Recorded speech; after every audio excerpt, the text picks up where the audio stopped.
And welcome back to another great day of Street Fighter League play out here on the official restreams, Twitch, YouTube, and all that good stuff. My name is Saishunkan. I'm throwing with Vicious. We've had some great gameplay out here in the league, but also outside of the league, as just this week they had their very first Warrior event where Oniki took it. And brother, I think that sets the stage for some great action. It showcases that the league players are super strong, and but that'll embolden them throughout the weeks. Now, we have some great play just even today in this sector. My guy Vicious, what do you think about what we're about to see? You know, taking a look at how Oniki performed, I was hoping we'd be able to see him at least this week, but that's not the case, right? We're taking a look at what the schedule is going to be like, but to kind of give you a refresher, this is just about at the halfway mark. If you guys have been looking at the rankings lately, there's a pretty solid contention between 6th, 7th, and 8th, right? To see who would make it out into like the second stage borderline, past that borderline. But there's one team on my mind that is slowly starting to freak me out, and it's DetonatioN FocusMe, still at the bottom with only 10 points. Other than that, it's slowly becoming a very, very close race, even 5th place at that as well. So between 5th and 8th place, it's going to be very, very difficult to see going forward who's going to be moving on into the second stage, which is exactly what's being talked about, right? We're trying to accumulate our top 6 teams to move on to the second phase of Street Fighter League Japan with the traditional rules that you're all familiar with that also lead off into the playoffs. We'll find our top 3 teams, right? The first team that ranks all the way at the top, the most points, they get booted.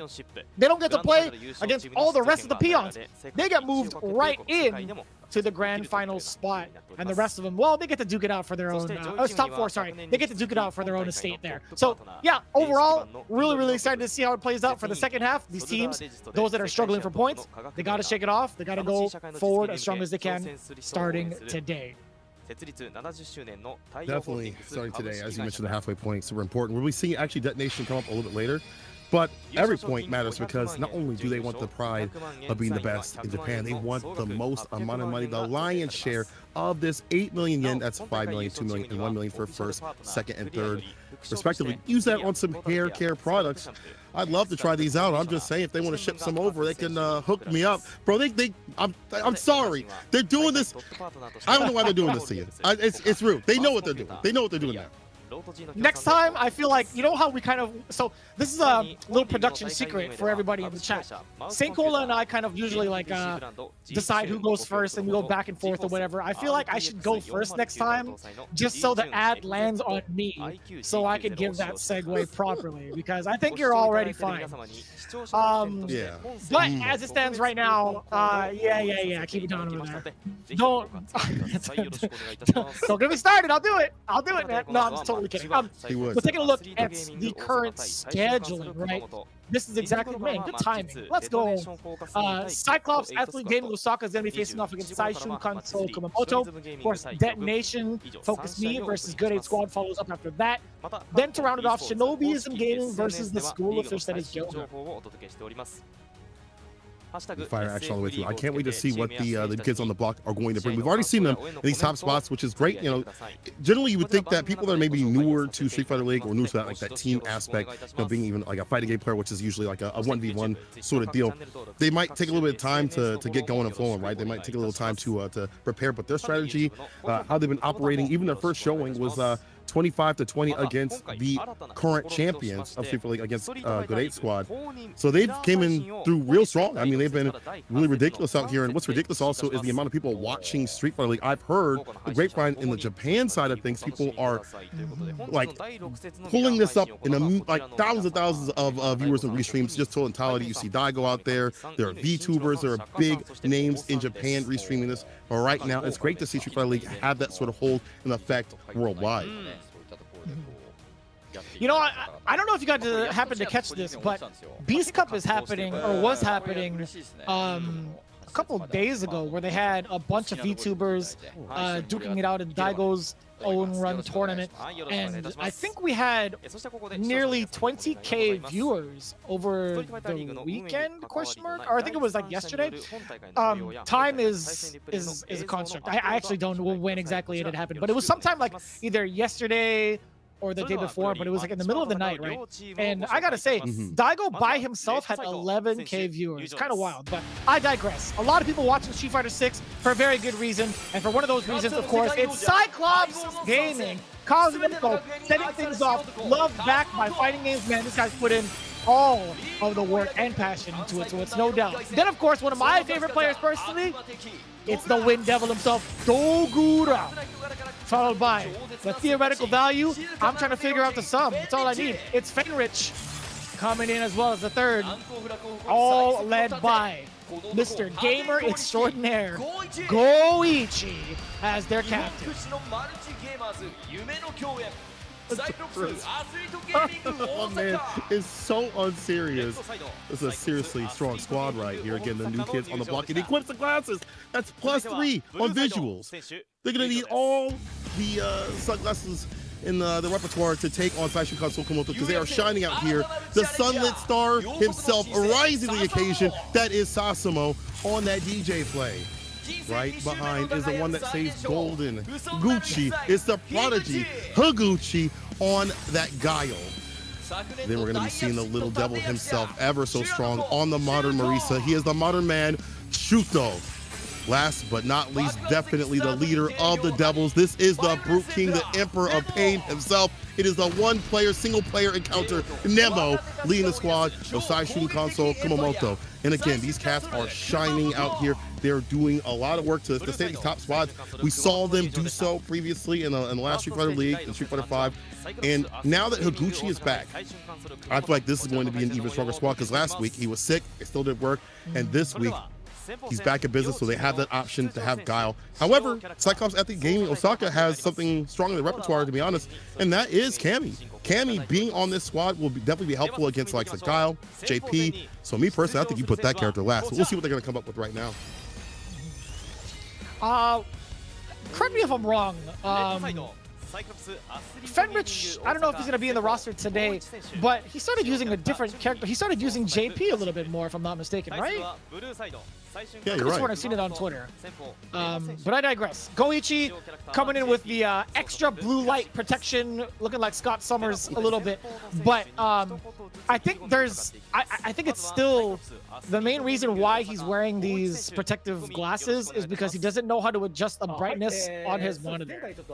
If I'm not mistaken, because it's been like 2-3 weeks, I would go to his stream, I would ask him about it, and he still does not know how to adjust his monitor.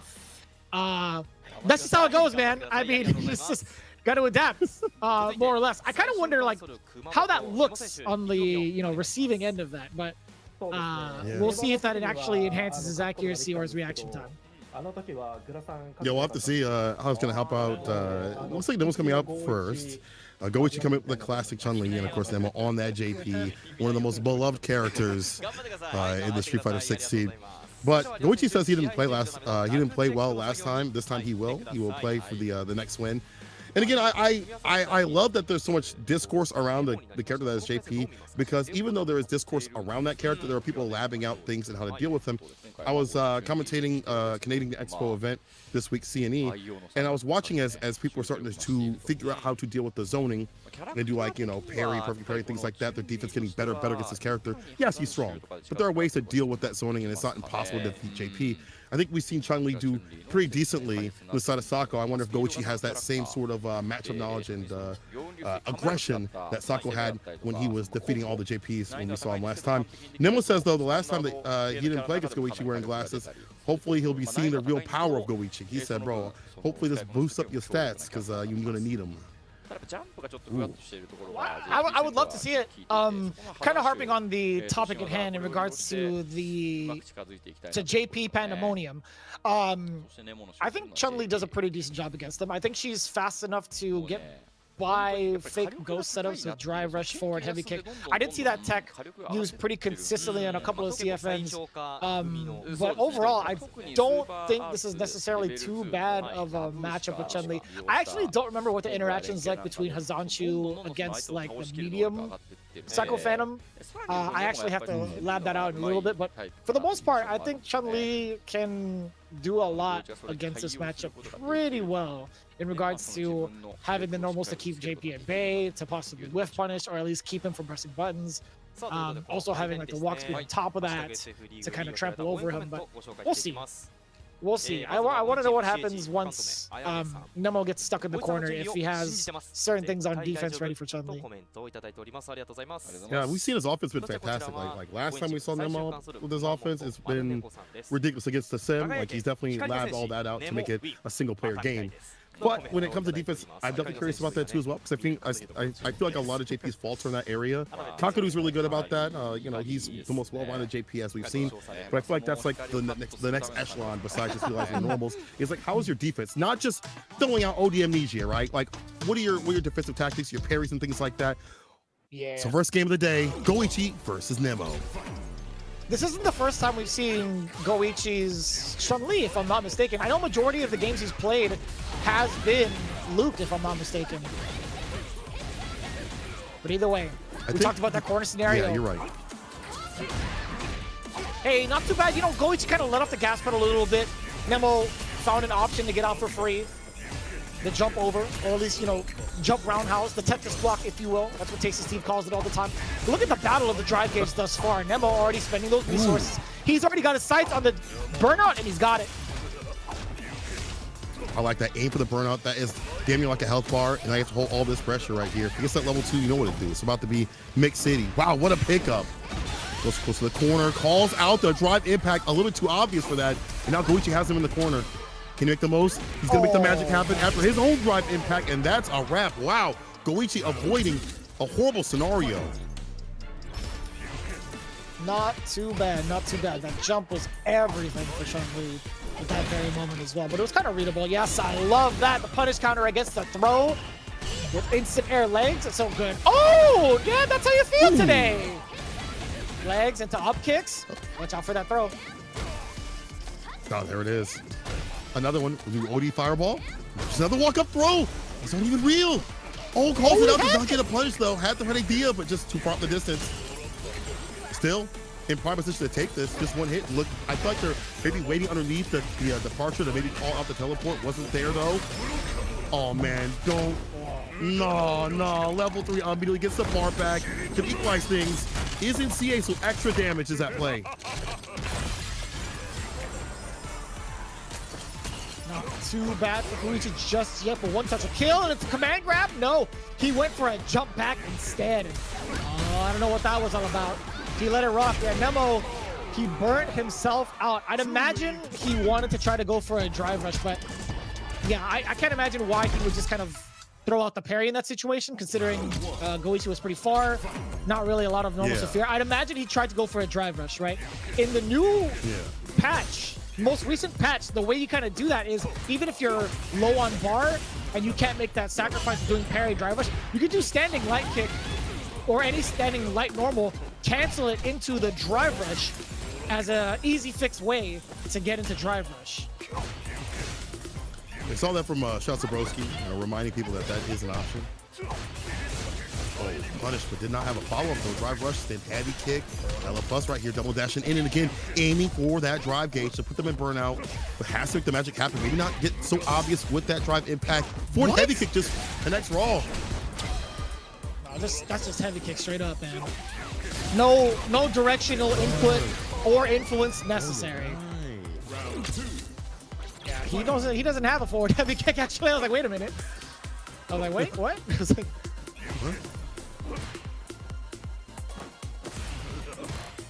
oh no, I'm tripping. I thought it was, for some reason I thought it was back heavy kick, but no, you're right. Launch kick too. Oh, dang, How is that? How is that plus, dude? Or no, is that plus? Not plus? All right, cool. I was gonna say that heavy kick is plus, but he just whipped it in. I would be tripping. Oh. He's gonna be a lot of damage incoming. And you get the setup. Is he gonna go for double departure? I think OD departure would be so good. No, he goes for it. What is that? We're jumping. I wonder, but still that sequence kills the drive gauge. Again, aim for that drive gauge. There's the parry. We're gonna be seeing a drive rush starter. OD departure. He said, just wait a little bit. I got you. Delayed, but still on time. Nemo. Yeah, he never misses the the morning commute, or I guess like it's technically their after work commute, right? Considering their time. Oh, man, Nemo again, single player. That's just the way he wants to play. Like kills the drive gauge and then, you know, gets that big lead. It's hard to make that return over C. And I feel like he's been purposely aiming for that drive gauge continuously. Maybe more so than other JP players right now, to be honest. Like the way he's playing, at least in this match, seems like he is purposely aiming to kill the drive gauge more often than not. Yeah. I always forget that the 6 heavy kick, sorry, I'm using number notations. The forward heavy kick is called Bailina. I'm like, oh, I actually had to say that once during recording sessions. I'm like, oh yeah, that thing. I was looking at the animation. I'm like, oh yeah, all right. He has, I forget that he has his cane. Like he like puts it down on the other side for like extra support. Like extra lumbar support too, so he has like the right arch. Yeah, he goes like through the whole 9. But overall, it's been looking pretty clean for Nemo. I'd imagine Goichi. I mean, he had the right ideas. He was pretty aggressive early on, but I want to know whether or not he's gonna stick it out with Chun-Li. I feel like this isn't like a Chun-Li problem. It's like you gotta watch your drive gauge. That's easier said than done, but like that's the next echelon of this meta. Beyond just parries, it's like people are killing drive gauge. We saw that with the Angry Bird. We're starting to see it more with the JP players. I feel like other players are starting to gain that idea more and more, but Nemo's so hyper-focused on it that Goichi is just like not so aware until it's too late, until the sequences hit and then all drive gauge is gone. He's got to think about defense. He's got to think about how we can get that drive gauge back, whether it be parry, perfect parry, not being in those situations, which is easier said than done. Looks like he might be sticking it out possibly with that Chun-Li. Yes. Good. I like it. I mean, this Chun-Li's great. I think it's totally just fine. That was so sick. Just the delay in the stance. He's just waiting. It's pretty sneaky.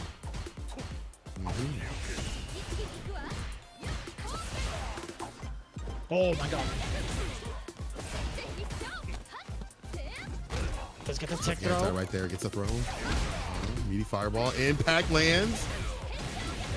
Now on the back foot's Nemo now. It's that corner pressure. Be on point. Yeah, now a jab just so you can DI right back as a rebuttal. Okay, Goichi's locked in. Yeah, that was so much time too, off of that crouching medium punch from Chun-Li. That was just so much time for Goichi to just react to it, whether he had the glasses or not, to be honest with you. But really questionable defense coming from Nemo, right? I think that's the second time over he tried to use a little bit of a delayed drive impact in anticipation for Goichi, maybe like a fireball perhaps, or anything really. But as it stands right now, Nemo, he's looking for the war on drive gauge, right? He's trying to clean the streets of dirty drive gauge users, making sure you never drive rush towards him again. Winners don't do drive gauge, bro. Winners don't drive, yeah. Yeah. Full screen right here. Goichi's doing a good job keeping that ball. Again, trying to keep that drive gauge. He knew what happened last time. And like to keep that as much as possible. Defense, we've known him for years upon years of being that iron, a wall of defense in many games, and figured it out in Street Fighter 6 on the fly. Uh-oh, as soon as I say that, commentator's curse. Big pickup right here. Oh, God. Are you kidding me? What? Confirmed off the counter hit? That was actually so sick. Oh, he thought he was going to juggle off at the departure. He thought the angle was there. He didn't do the calculations enough.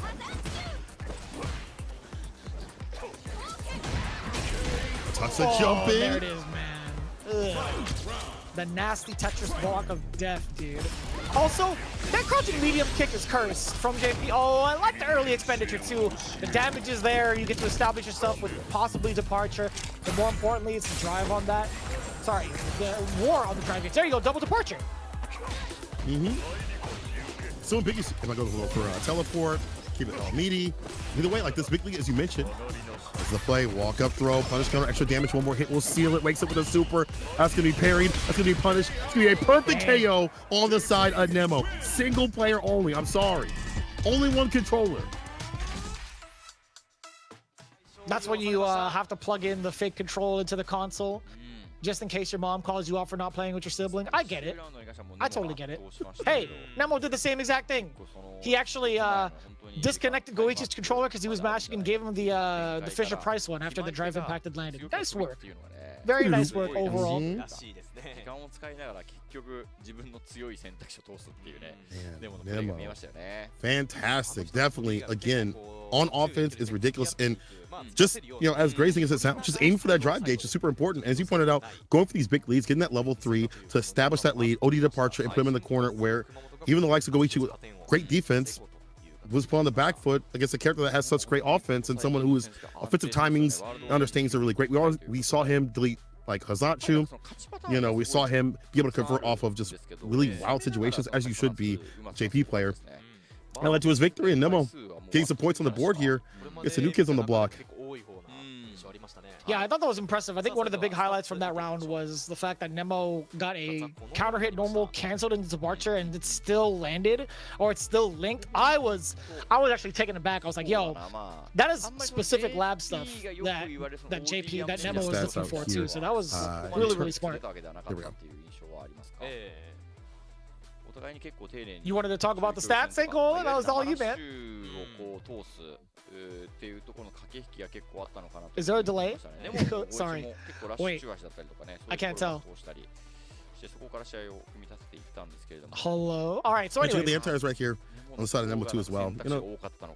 Yeah. Okay. Stat, talk. But, really, there's... I mean, like, the drive impacts are good from Goichi. I got to give him some credit and some love. There was 4 out of 4. 最春館ソル熊本リタ対決制したのはネモ、これで10ポイント獲得となりました最春館ソル熊本です。では続いて中堅戦へと参ります。はい。こちら両チームの出場選手使用キャラクター。All right, so there is a little bit of a technical difficulty between our connections, and I'm just gonna say, I know St. Cole is not gonna get it until way later, but there is a significant delay between where I'm at and where he currently is. It's probably the hurricane hitting late for SoCal, but going into it, we're probably gonna have both of us reset, probably during the matchup itself. But I'm gonna go ahead and toss it off to St. Cola as he talks about this next matchup between Kazunoko and the young man right there, Higuchi. まずはサイクロプスアスリートゲーミング大阪和子選手、意気込みの方よろしくお願いいたします。 All right, never mind. I guess I'm talking. All right, so it is going to be St. Cola, possibly, that's going to be restarting. But let's talk about this for a second, chat. I'm going to just kind of break it down this way. Kazunoko's been doing phenomenally with this camera. Higuchi's coming up on the bat, and I want to see Higuchi work. I want to see... 樋口選手、こちらも意気込みお願いします。はい、まあ今日ちょっと前回出演できなくて、ちょっと体調崩してて出演できなかったんですけど、今回無事ねちょっと戻れてよかったです。ありがとうございます。で、まあ相手数の子さんということで、はい、そうですね、結構まあ強い相手というか、まあ頑張りたいなっていう感じで、まあちょっとね病み上がりっていうところもあるんですけど。I think I'm gonna just keep on talking. Is that the play? Mothership, come on now. You gotta let me know. I'm about to send a carrier pigeon over to St. Cola's house just in case. I want to make sure that he gets the messages, and to ensure that he's looking at the screen. But okay, so anyways, Cammy versus Cammy in the hands of Sakonoko and Higuchi rocking with Guile. I think this is a matchup that Cammy is more than willing to fight. Like, there's not a lot of instances where Guile like loses matchups, but if he actually like really lost the matchup, like I think JP in particular, it's not by a severe margin.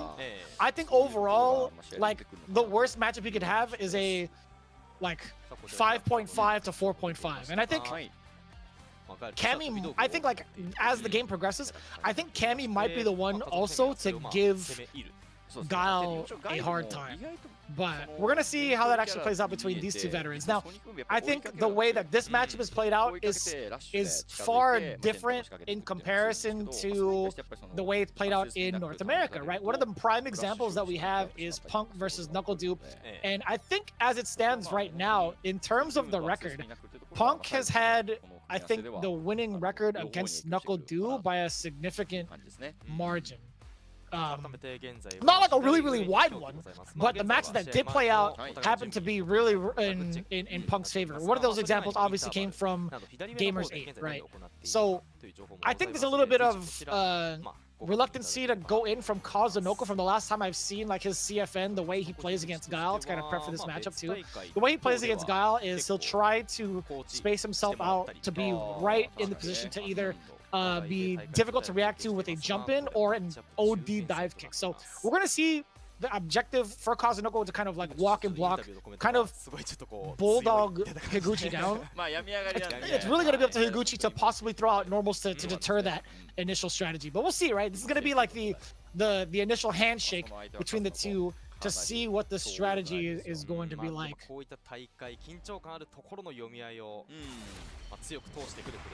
Here we go.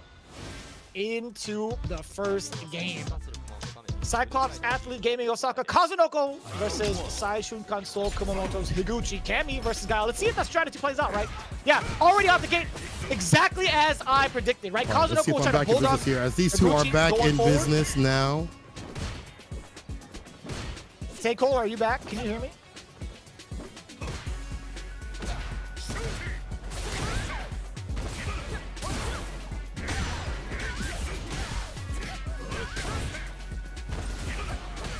Alright. I'm gonna assume it is indeed St. Cola that is delayed. Hey man, it's all good. But already off to a fantastic start for Higuchi, right? We were talking about this earlier. So long as Higuchi bulldogs him back with normals right out the gate, Kazunoko is going to be the one in threat. And again, it's Kazunoko moving forward right out the gate. Higuchi's not going to give up any corner. In fact, that back throw is going to be everything. He wants to play this mid-screen. He does not want to be involved in any sort of corner shenanigans whatsoever.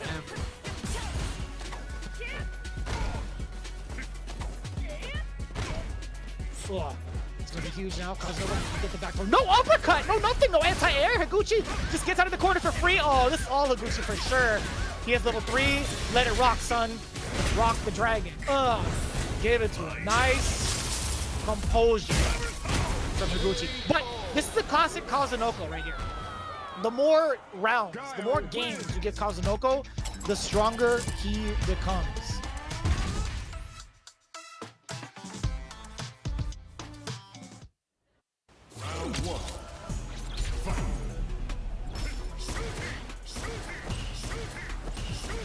Alright, so just kind of let you guys know, we might have to do a little bit of a reboot in Discord. The stream's going to be fully intact with the video and audio, so please enjoy the match. For now, we'll be right back.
Alright, so as it stands, it's looking like Higuchi is making it look pretty free against Kazunoko. Please pardon the technical difficulties as it stands. We are still currently trying to get a technical fix with Kazunoko getting mollywopped by the stop and bop. The side switch so clever from Higuchi, the readjustment. But take a look, right? Kazunoko actually, if he gets one big opener, it has to be now. I was gonna say he could get the drive impact, but damn, Higuchi is laying it on him. I don't know if he's gonna have enough space in the tank to possibly drive impact. He can't. Oh, no way. The punish counter on the Sobot with the critical art. This actually might kill. Oh, especially in burnout. Oh, no whiff punish. Oh, he's trying to chip him out as much as he can. Higuchi, he's not charging. He's moving forward. Oh, no. Oh, plus frames. Nice work. It's Kazunoko hanging on by a thread. I'm loving this so far. Higuchi also trying to bulldog his way back towards the end. He was just walking forward, not even maintaining his charge, which is kind of a huge sign if you're the opposing player. Oh, yes, and I love the reactions. The flash kick is there. The delayed jab also for the 4-piece, I believe, from Higuchi, letting it rock. Yes, sir. No conversion. The sweep is there. The DeCapri? Is that you? Cammy's sister? All right, so Kazunoko does have control of the corner as well. Level 1 not going to be available just yet for Kazunoko. I thought he would have done it as a confirmed one. There was a Sonic Boom in place. Or like a whiff punish, I should say. But it's Higuchi. I think he needs one solid hit, confirm into a driver's combo. That could have been it off of the crouch jab. Can we see level 3? No, not just yet. Level 3 is online, but we keep it nice and neat. And now we're going to be seeing the super here from Kazunoko, evening the score.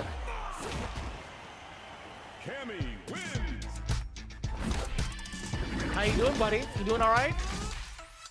I'm so sad I missed a lot of this match, but we're back, baby. Let's go. All right. Yes, that's what happens, man. He was talking about the hair care products. They got him on the line. They're like, listen here, Senkola, I heard you were trying to rock our stuff. Can you take a call during Street Fighter League? He's like, yeah, sure, no problem. That's why it's looking extra clean. And so is Gucci and Kazunoko at the same time. I came into Kazunoko. They're keeping that corner pressure on.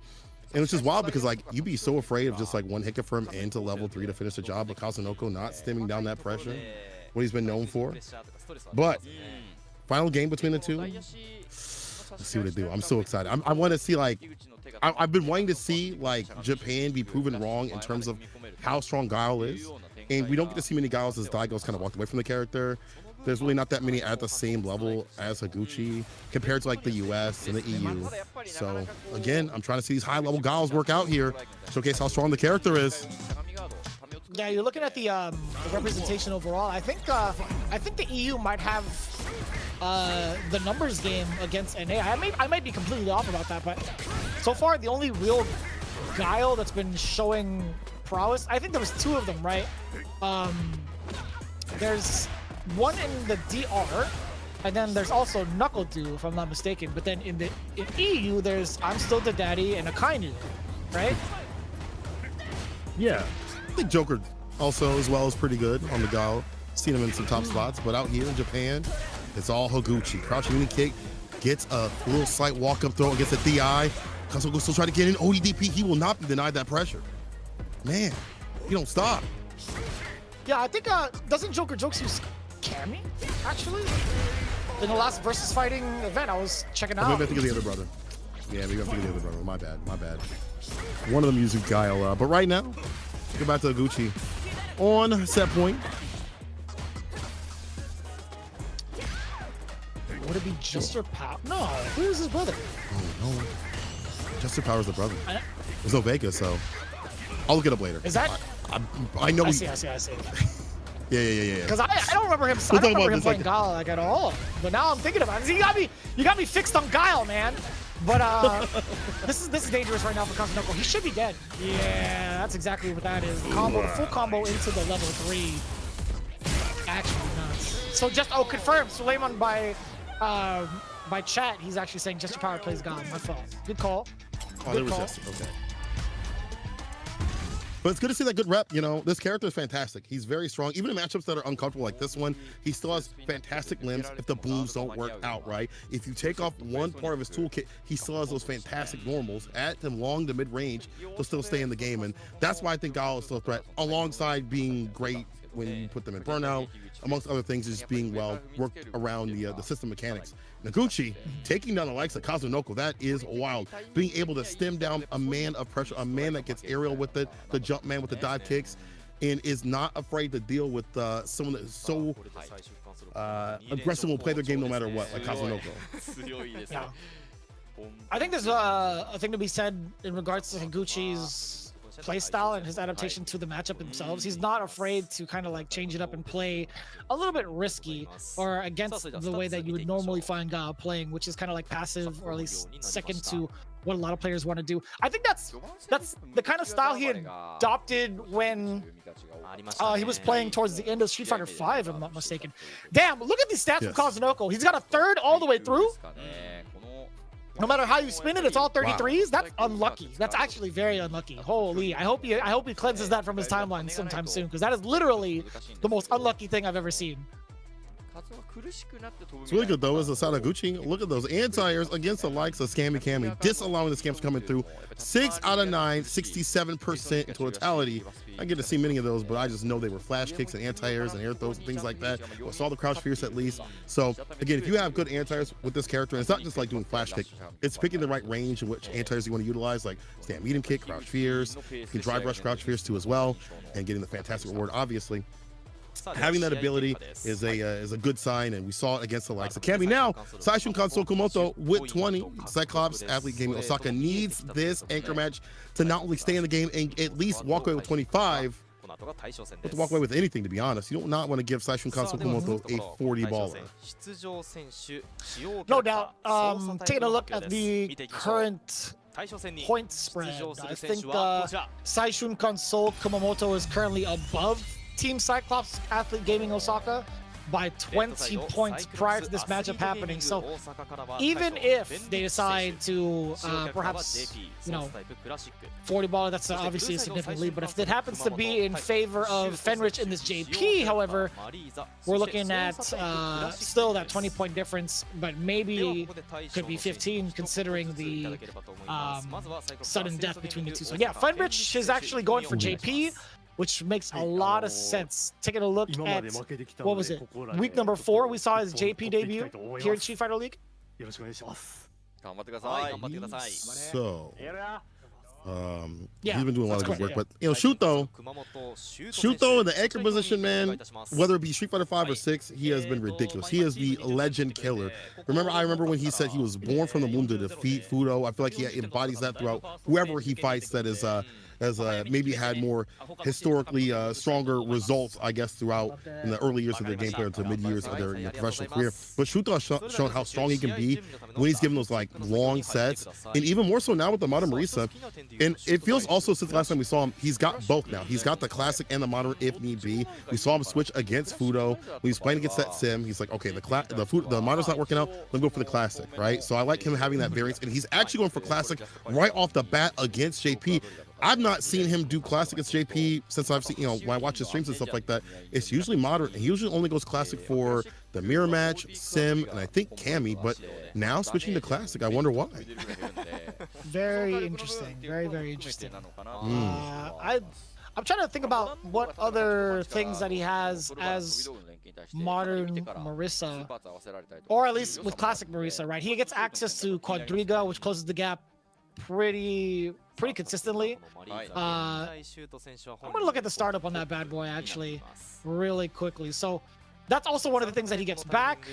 That step kick is, that's like double digits, right? You're looking at like what, 20, 24, 29, and OD version is also 24, but it also reaches just mad far, right? Being able to kind of close the gap with that and poke is pretty significant if you're Marisa, because if you're just in modern, I think she's gonna have a hard time just trying to traverse past the ghosts outside of just using like Superman punch, or I guess what's called phalanx.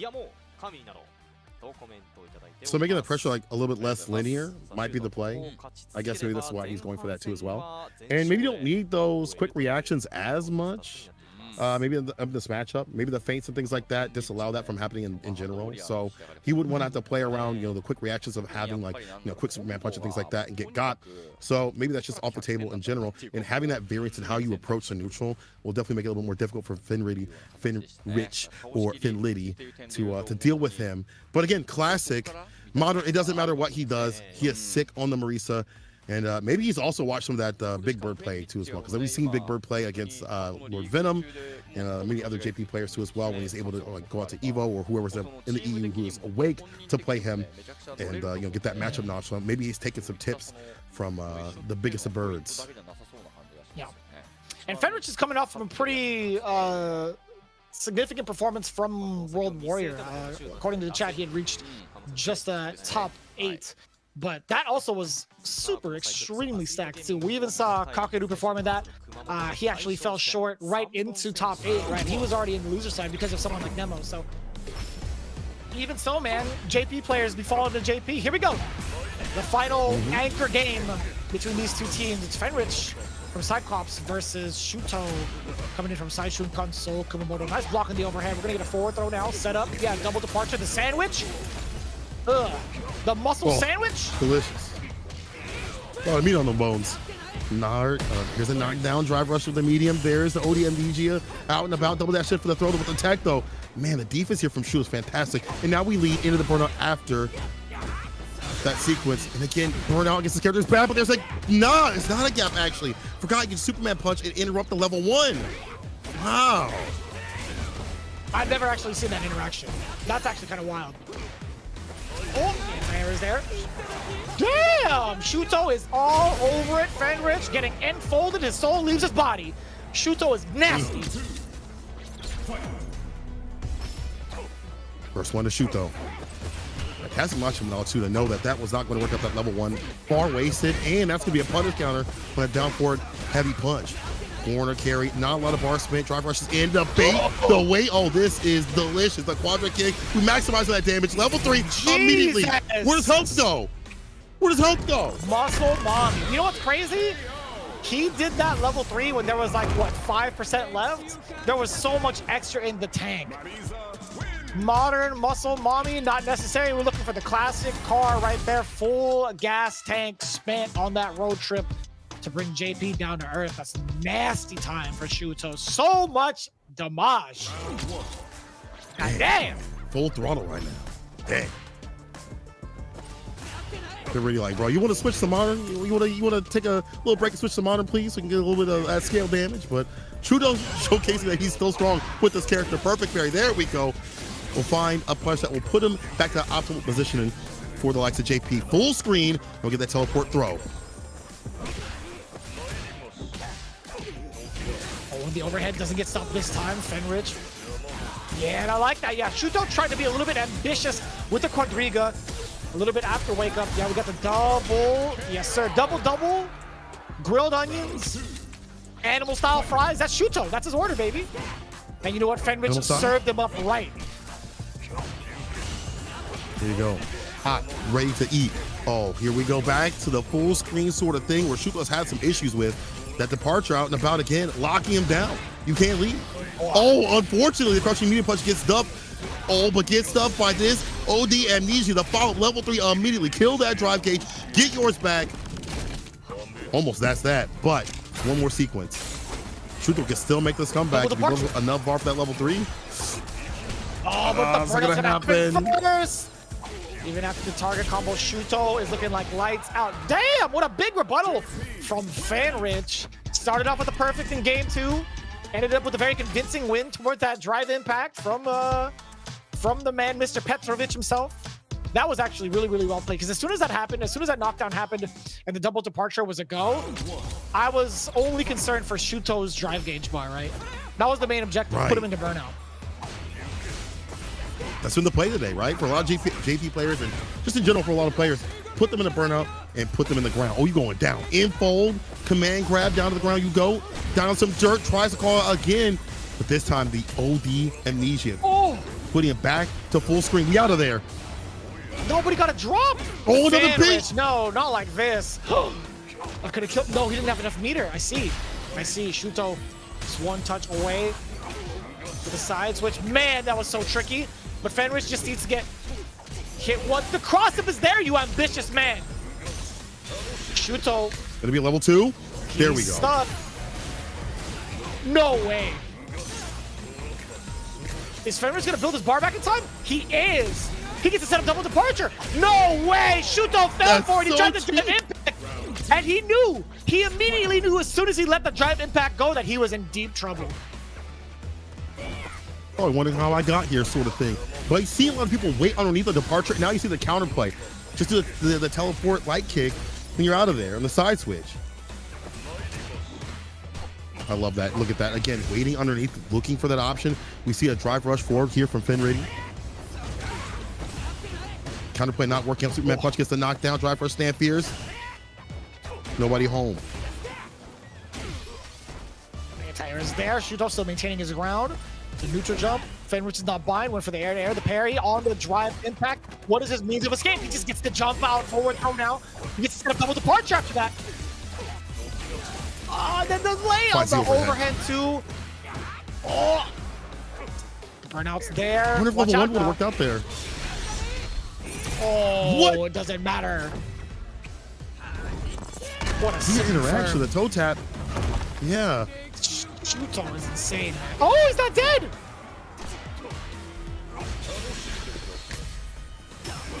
Go on, ambulance.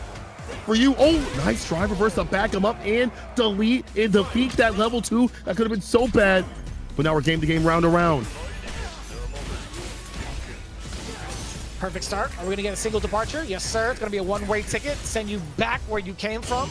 The anti-air, no, the empty jump was there. A perfect parry in anticipation. Shuto, he's starting to get red, man. Not the rapper. This is looking terrible. Finrady with a lot of bar to utilize, a lot of space to play with. In this perfect range, drive rush stand fears. There's a throw though. Shuto having to spend a lot of bar to get in, and that's not what you want to do. You want to have these bars for these extensions, these knockdowns. He's just using it just to get in and not getting what he wants off. However, knockdown, drive rush, command grab. Again, you'll take that grip. It does reset back to neutral. Oh, that's too sharp of an angle. Yeah, that crouching heavy punch just whiffs, and it's going to be all Fenrich all day. We're going to get at least a drive impact, right? We're going to see possibly a medium one, but watch out. We have level 2 super. Oh, no! He delayed it on the overhead. No way. That's it. Call with the counter hit. No follow-up. Oh. I thought that was it. It should have been, because this is about to be the win for Finrady. Corner pressure right here. One more touch. Doesn't have to overextend. You're too close. Oh, God, the overhead. There was a future where my guy got. Departure was a little bit delayed. And Shuto swung, but Finrich did not care. Got close up for that overhead to land. Departure for the follow-up. Well timed to stay fine. He's on game point against the Legend Slayer. Are we going to go back into modern muscle? Are we going to go into the modern medicine, if you will, for Shuto? I don't think he was doing like too poorly. I think just his decision making, even if he was in like the modern, I think his overall decision making in the corner of trying to keep Fenrich locked in place was a little shaky, a little indecisive as to what his options were when he was a little bit too close. Like obviously the one thing that we're looking forward to seeing how Fenrich moves out of the corner. Shuto was unable to stop him at least like what 4 out of the how many times that he's been in there thus far. We've seen 4 significant jump outs from Fenrich that led to Shuto's demise. And honestly, when he gets put full screen, he loses. It feels like he's losing more and more health, which is easier said than done to survive the mini game that is JP, right? But like it feels like Shuto's spending so much bar to get in, and it's not working out. And when he does get in, he can't continue these sequences that he'd like to, because you need drive gauge to really pilot this character, Marisa. If you want to get these knockdowns going to flow, these Okis and things like that, these Oki moments, I should say, and really dump out the damage, you need to manage your bar correctly. We see that with Big Bird, and we see it with Shuto, but he's not able to get there without spending quite a bit of gas in that tank. And before he even gets there, before he even starts the car up, he's lost half of his health. Finrady's long-range gameplay has been fantastic, and I feel like what he's going to do after departure, right, is going to be teleport or pierce, has been so ambiguous that Shuto has not been able to call it out, not only just in the corner, but in the mid-screen. Like, I feel like he's not been able to call it out. Like, you see him standing underneath, like, looking for it. Nobody even comes. It's hard to. I mean, it's very hard to anticipate. He could snap his fingers and have it appear to his discretion, but yeah, I think that's a valid point. Shuto has not really had the proper defense or maneuvers to get around any of the departures thus far, and yeah, just a little bit too shy on the advancement from the fears coming in from Shuto. Fenrich off to a great start, outspacing and outpacing Shuto, the big punish counter, the whiff counter at that. It's still going to be classic Shuto, by the way. And again, we were trying to take a look at what normals that Marisa could have in classic that'll benefit her in this matchup. As it stands right now, Fenrich, he doesn't give a damn about classic or modern. He's just putting you to work regardless of the letter. Yep. There's the finish, the drive rush follow-up. Fenrich. Very, very strong win right there. And again, Shuto not able to get in. We've only seen that quad kick come through maybe once or twice. does get the drive rush low, though. That's something that she does not have in Modern, so at least we have another way to open people up. Backs up for the anti-air to keep him jailed in. A lot better defense, or actually corner pressure. The jailing that you talked about, it's there finally. Oh, he's so smart. That's rehearsed. He's been rehearsing that for sure on stream. I think that was like, what, 2-3 weeks ago? He's been practicing that exact strategy against the OD Amnesia, being able to charge up the Gladius until it explodes. So smart. Fenrich does not care. He's on the verge of that level 3 sequence for level 3. I'm going to go for level 2. Actually, not a bad idea. There's not a lot of drive gauge. Clip some low. One more decision after this. One more sequence after this. We'll seal the deal. Fenrich looking to take down Shuto. Wakes up with a crouching light kick. Immediately hits a level 3 CA. See this fist. Yeah, that's huge, right? We've talked about what she has in Classic. Being able to have that low starter is so important. The parry is there for Fenrich. The neutral jump obviously there too. Shuto, one of the biggest things that he likes to do is try to bulldog his way back into good graces. But it's Marisa who gets shut out. Now, I gotta say, that's really well read from the side of Fenrich in terms of like his active defense, right? Instead of just sitting there trying to whiff punish it, I think the neutral jump overall is going to cover so much difference, no matter whether or not it's a neutral jump roundhouse, neutral jump medium punch. Fenrich, again, just having all the right reads with the defensive maneuvers, more so than just whiff punishing. And I think that's really important to point out, because it's not just about, you know, JP, oh, he's so strong, yada, yada, whatever. It's like the innate defense of Fenrich and what he's doing in the neutral, his matchup knowledge too as well, and how he's able to stay solid against a character that can dump out for 70% damage and murder you for a slight mistake, and the tendencies of Shuto too as well. Not like Shuto didn't have some good moments, but I feel like if he had better jailing pressure just in general with this character, maybe more drive rush light kick, crouching light kick I should say, that's been accessed in the Classic, that may have led to more variance and maybe a better start, maybe into something where we see like final game between the two, but it wasn't meant to be. Again, that better defense from Fenrich, just way more on point, and I feel like you got to have that just in this game. Like, it's more about like being better defensively in the game than it is, oh, I picked a really good character, which people kind of miss with Kakeru and many other JP players. Yeah, really unfortunate from the side of Shuto. Taking a look at his current statistics. Wow, look at that too. The big old 0% on, what is that? I feel like it's OD reversal. That can't be true, right? Because yeah, that had to be was it anti-air? No shot, right? It's used character, best of 3 stat, anti-air. Is it OD reversal? It has to be, because yeah, you were right. There was an attempt with OD Amnesia a couple of times over, right? Yeah. When we just saw Shuto blow up OD Amnesia, we had that whole segment of Gladius being the tool to absorb the OD Amnesias. So very interesting at that. But I will say this: I think what JP had done it like 4 or 5 times.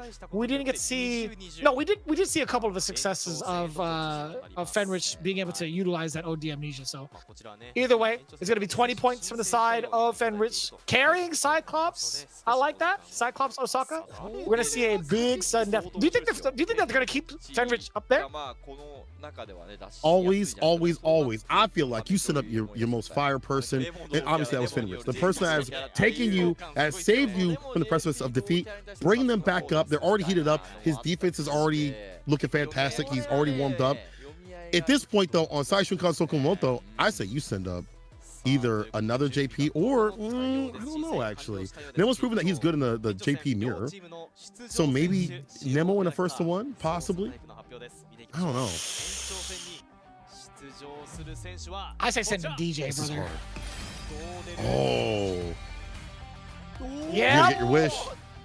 I love it. Big Sasamo coming in. I don't know if that was spoiled or not in the chat. Let me see. Ah, okay. I promise you I didn't have it up. But it just makes sense. I think I like DJ a lot more in comparison to the mirror match, Marisa and Guile. I think this is actually the play, and Sasamo has the right idea. Yeah, and I can see this in like a first one especially. You know, if you have many ways to play against the Ghost, the driver stand fierce, many ways to get things, you know, with the party started. Fastest drivers in the business, fastest in the West. And Sasamo, you know, he's one of those cats that I feel like has not had the time to shine, but recently he's been grinding and getting prepared for there's like this audition thing that Daigo is doing to see who's going to be supported by Team V. So he's part of that, and you know that he's getting prepared for not only Street Fighter League, but for that too as well. Emboldened, I feel like that actually might let him get a victory here in this first one. Like it's like I'm playing to become part of esports. I remember him talking about how he wants to become like this is what he wants to do for his life. He wants to stay in Japan, because I think he's a Brazilian resident, I believe, and he wants to work in esports so he can stay in Japan. And this thing this week is so important to him that he's going to be enhanced. You know what I'm saying? Going to be on the next level right now. Right.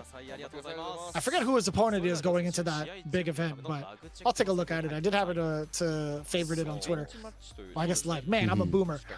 Taking a look at the current weeks from the Saishunkan Sol Kumamoto up into the last 5 weeks, I don't think Sasamo has been able to get any points just yet. He's had at least matches where it's gone like 1 and 2 against Bonbabon. So I think we could use that as an example, right? Last week, Saishunkan Sol Kumamoto, Sasamo started things off. DJ versus JP against KB against Nagoya Ojo Body Star. So I wonder if that loss set him off for the sudden death. Like he's actually trained for it. He's figured out what he's done wrong, and he's going up here with a lot more confidence and a different look against Fenrich's JP. Even more so because he said he lost in the World Warrior event, and so this is his chance for revenge. They played just this weekend, so even more so to that point, it's like you have double the amount of data to gather, double the amount of revenge that you want to get in. So we'll see what Sasamo does, but again, Fenrich has proven his defense is fantastic. Obviously, against the likes of Marisa, but it'll be just something different when you fight someone who has more of a full screen sword of drive rush that is like DJ with Stand Fierce and Light Punch and things like that. You know, Sasamo will take full advantage if you whiff a single ghost and you put up in the corner. I have to see what happens here. I'm curious though. Fenrich, once again, just won for his team. He's already locked in. He's already emboldened. I feel like anytime, like I said before, if you win, if you do something for your team or you take that victory in the anchor position, you leave them on. You keep them in the hot seat. You keep them, you know, warmed up, because that has usually been a better case. Let's see if Sasamo can prove me wrong. First to death for his first set of match between these two teams. Oh, is that a new caller? Interesting. Here we go. Pretty aggressive for Fenrich thus far, setting up the departure. Damn!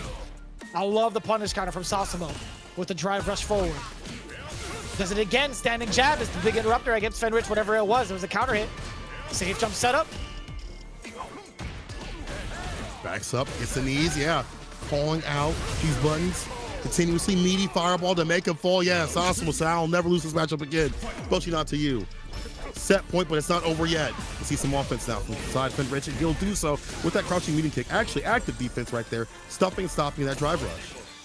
What a blessed button. A little bit of fake out. You know, Sasamo actually got baited by the feint.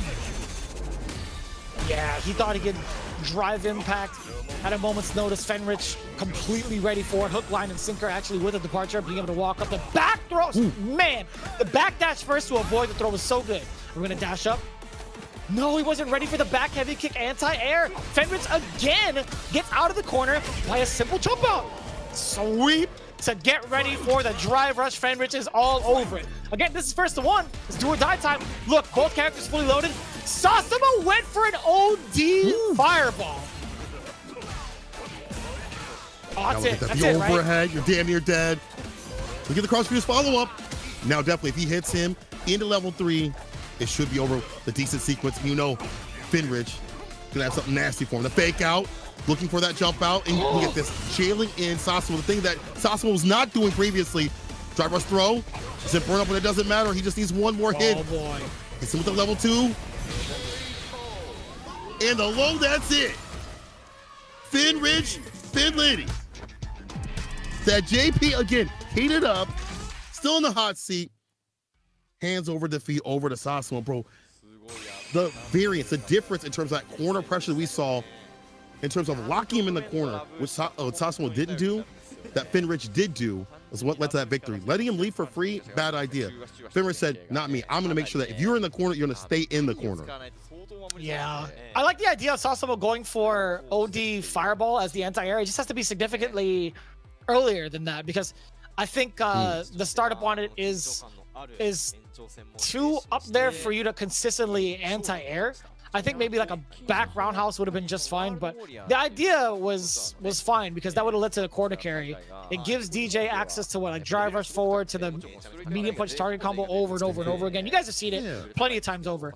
But yeah, it's just, it was a little bit too little too late, I think, just trying to utilize that tactic against the big jump in.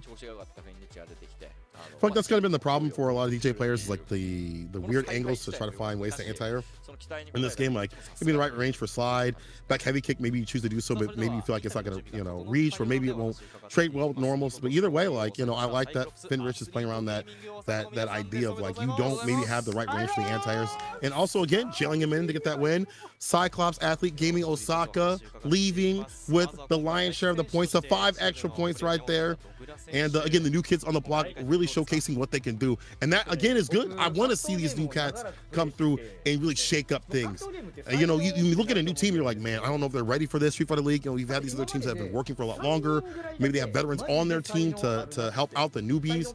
But bro, it's always good to see these cats right here, you know, that are maybe newer overall, do a lot of work. Obviously, I got Dogora, right? So I've got some intel and some data, but all 3 of those other cats are new to the squad. And Dogora saying, I played these kinds of games and thought, I'm sure, you know, he is beyond that, has also given them the data, you know, being on Good 8 Squad, and beyond just had data on these other players and characters and stuff like that too as well, helping them get ready for Street Fighter League in general.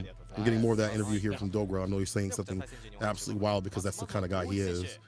I could have sworn we had Goichi in previous seasons of Street Fighter League, but also overall, yeah, I mean, you're looking at Dogora, who was part of the champion squad last year. He's had a lot of experience with his teammates too, so you already know the synergy is there. Like Goichi, Kazunoko, and Dogora would always team up for like anime fighters, and then Finrich would always be alongside them as well because they all played the same types of games.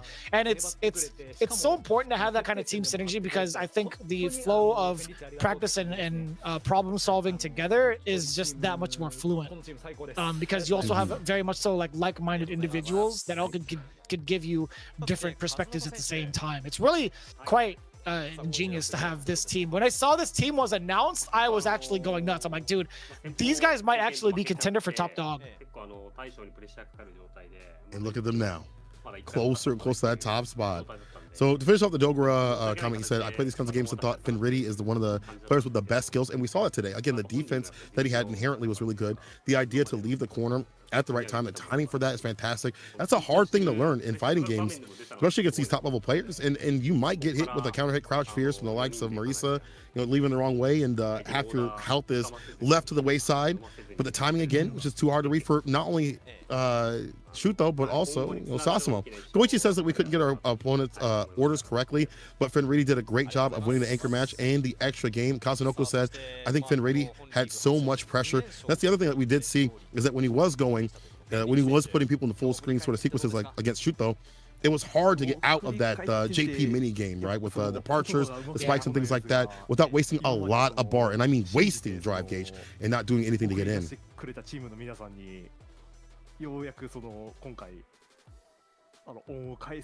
And so it makes sense too, the amount of pressure that Fenrich is going through. Up until this point, he was not able to get himself a win for the team. So Kazunoko kind of reflected on that, right? Talking about that pressure, talking about losing during the league. So you can tell how ecstatic the team is already. The fact that Fenrich now has a W on the board, they're starting to gel together, right? I think that confidence is great. Being able to like switch characters, put time into the character, and also get a clutch win in something like a Street Fighter League has to do numbers to your confidence. It's always so gratifying to see all your hard work pay off, especially on a stage like this. You get to hear it too from like the rest of the teammates too. Even Fenrich also showing his gratitude. He's thanking his teammates who gave them a chance, and also believing in him as well. So I think overall, very, very strong showing for the first half. As Goichi had mentioned, I think in total, they have themselves 105 points. while Saishunkan Sol Kumamoto, despite losing the entirety of that set, it wasn't by much. They only lost out 5 points. So 120 for the side of Saishunkan Sol Kumamoto. They stay right now in that second place spot, but again, Cyclops not too far behind, which is again really good as we hit that second half of this or first half, I should say, of the Street Fighter League play. Like it's good that you have this, like your third place position, you're in close contention to the second and first teams. You're not that far off, and you're already starting to gel together as a team. As you were saying, man, like they were already like-minded individuals coming together in a new game and got to speed by Dogra. We'll see what happens when they fight FAV Gaming, which is the current top team right now. That'll be next time they show up. But again, let's look at the stats here. Sasmo not able to anti-air perfectly, and some of these anti-airs not leading, at least one of these anti-airs leading to the demise, just in general. No bust outs on either side. Surprised to see no OD Amnesia. Finrich not pulling that out at all. That again means that he has great innate defense. It's like something that you're worried about. We saw Sasmo back up a few times, maybe looking for that OD Amnesia. He did the medium Soba and backed off just for a little bit, thinking maybe it's going to come out. The idea of that is just as strong as OD Amnesia sometimes. Yeah, I mean, like, if you're thinking about OD Amnesia, one of the biggest drawbacks is that it is not able to counter a projectile, kind of similar to anything like level 1 or level 2 at that. So, yeah, I think Sasamo had implemented the heavy air slasher against JP one time in the corner, and it was a hit actually. And as soon as that had happened, Fenrich, he was so I guess aware of like not being able to get out for free, right? He was way more cognizant of not utilizing OD Amnesia as a threat or even Wake Up Super as a threat. So really smart play from both ends, showing the capability of that matchup, or like the potential of that matchup between DJ and JP. Man, this is my favorite part, and also one of the parts that I feel like is you know, really daunting. There's so many cool things that have come out in the realm of Street Fighter 6 in terms of like the merchandise, all the souvenirs and whatnot, the graphics, and I'm not gonna lie, Senkola and I don't really get to see it here in the States, and it hurts our souls a little bit. I was talking to some my friends out in Japan. They're like, there's stuff that y'all don't get. I'm like, there's stuff that we don't get and we see consistently. Look at this great merch right here. Listen, I'm willing to make a trade, y'all. Listen, I'm willing to make a deal, a trade. You've done so with Andrew.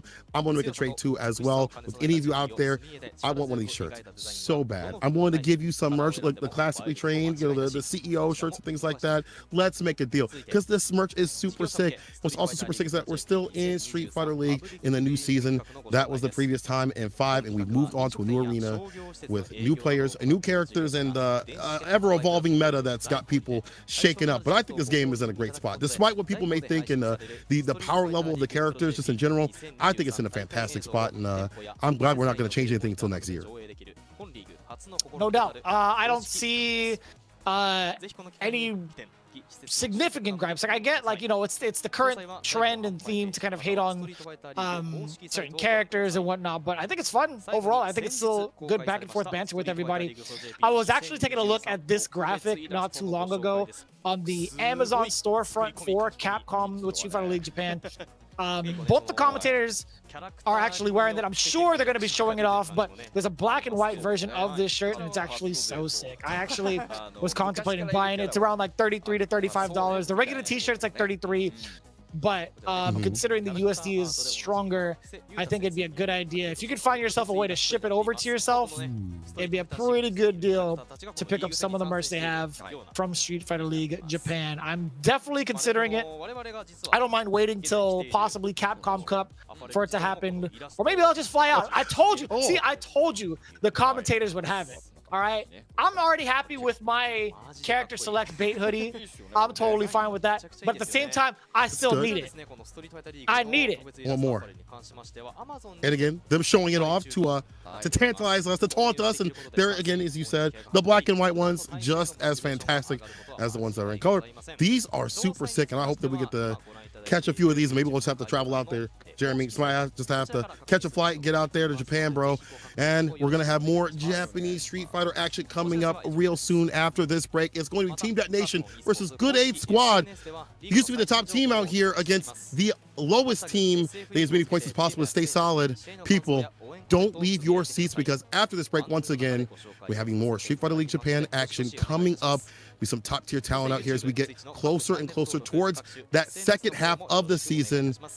Don't go nowhere. ここでご覧いただいている皆様にお知らせお願いがございます。ストリートファイターリーグの運営に関わりのない第三者による本大会の模様や本大会の対戦リプレイ映像のアップロードはお控えください。こちらよろしくお願いいたします。さあこの後は試合準備のため一度インターバルを取らせていただきます。こちら20時19分、8時19分からは第6節マッチ2デトネーションフォーカスミー対グッドウェイトスクワット、こちらの模様をお届けしていきます。それでは一旦失礼いたします。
漢方薬の材料どれだったかな。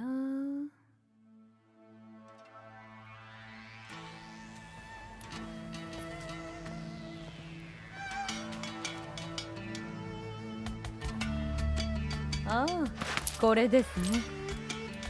多分。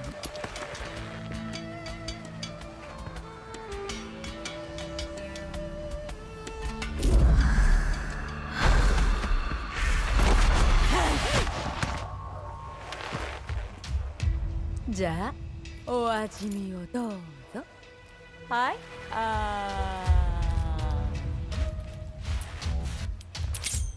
えい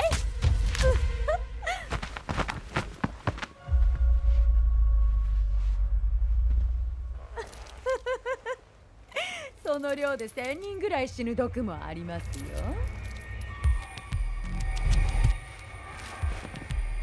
ボツリヌストキシンアセチルコリン放出を阻害、弛緩性麻痺による脱力感。めまい、視力異常。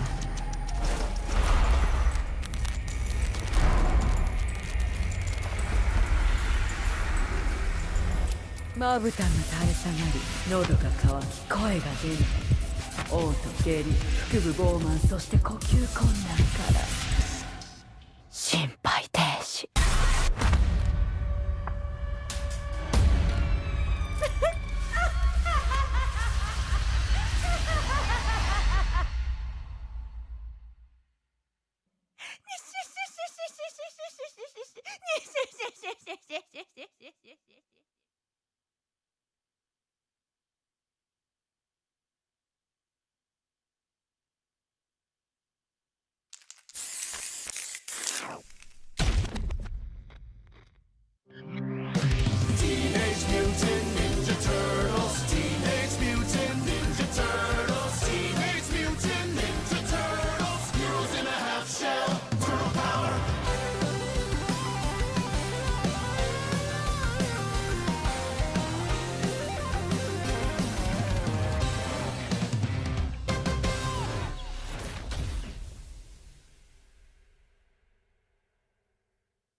おお、ここは何ですか？プレッシャーなんですよね。そうなんす。インパクト返しますよ俺。マジ絶対インパクト返します。インパクト絶対返す。あ、やめてください。やめて、インパクト返したいの俺。インパクト打つよ。インパクト打って。インパクトかどう？もう無理、投げドーンみたいな急に来た。そう急に来た。こういうことなんですよ。要するに画面端でドライブインパクトって相手が一番警戒するじゃない。はい。それなのに対の選択肢、例えば歩き投げとか、こうどんどんこう削っていくような動きとかが多分ないんでしょうね。でこういうのをいっぱいやった後にいっぱいやってこれをやって返されたら相手がうまいってね、偉いって言えばいいんですよ。それはそうかもしれない。で逆に言うとドライブインパクトを当てたいイコール相手が食らいたくないってことだから、他の選択肢が1割増で当たりやすくなって、確かに当たりやすくは絶対なってます。お得な状態なんで他の選択肢をいっぱい打った方がいいですね。はい。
Just like that, back into the matchup for our second set of teams. Going to be DetonatioN FocusMe going up against the Good 8 squad.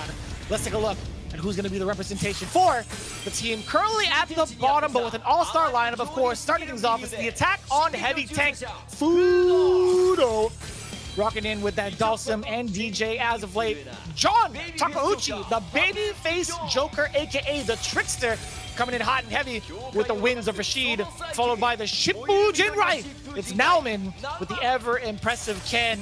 And of course, all directed by the strong-armed meal ticket that is Itabashi Zangief. Now, this team, despite being at the bottom, there's still a way to claw their way out of the depths of last place, right? They're still looking for a couple of points to at least break the borderline, but they have to do it against one of the best squads there is. It's in fact a Good 8 squad.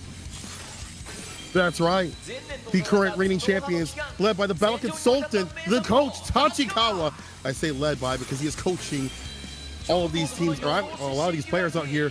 After that, it's going to be the Cosmic Buster himself, Pool Guerra, Big Pool Guerra, on with the DJ play. After that, the Singularity looking to put his mark out once again on that modern Luke. It is Kawano. Last but not least is the honest hero, but not so honest on that Rashid. It is Gacha-kun, the Capcom Cup champion himself. This team is ridiculous. Again, they are your current champions of not only Street Fighter League Japan, but the World Championships.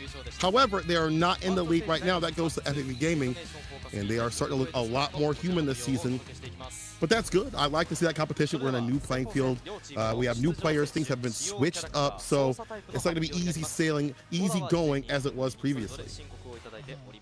I mean, overall new game, right? That's one of the biggest things that we were looking forward to, was what happens with these teams despite being so dominant, so confident in Street Fighter V. How does it carry over into Street Fighter 6 with the current fundamentals and tool set?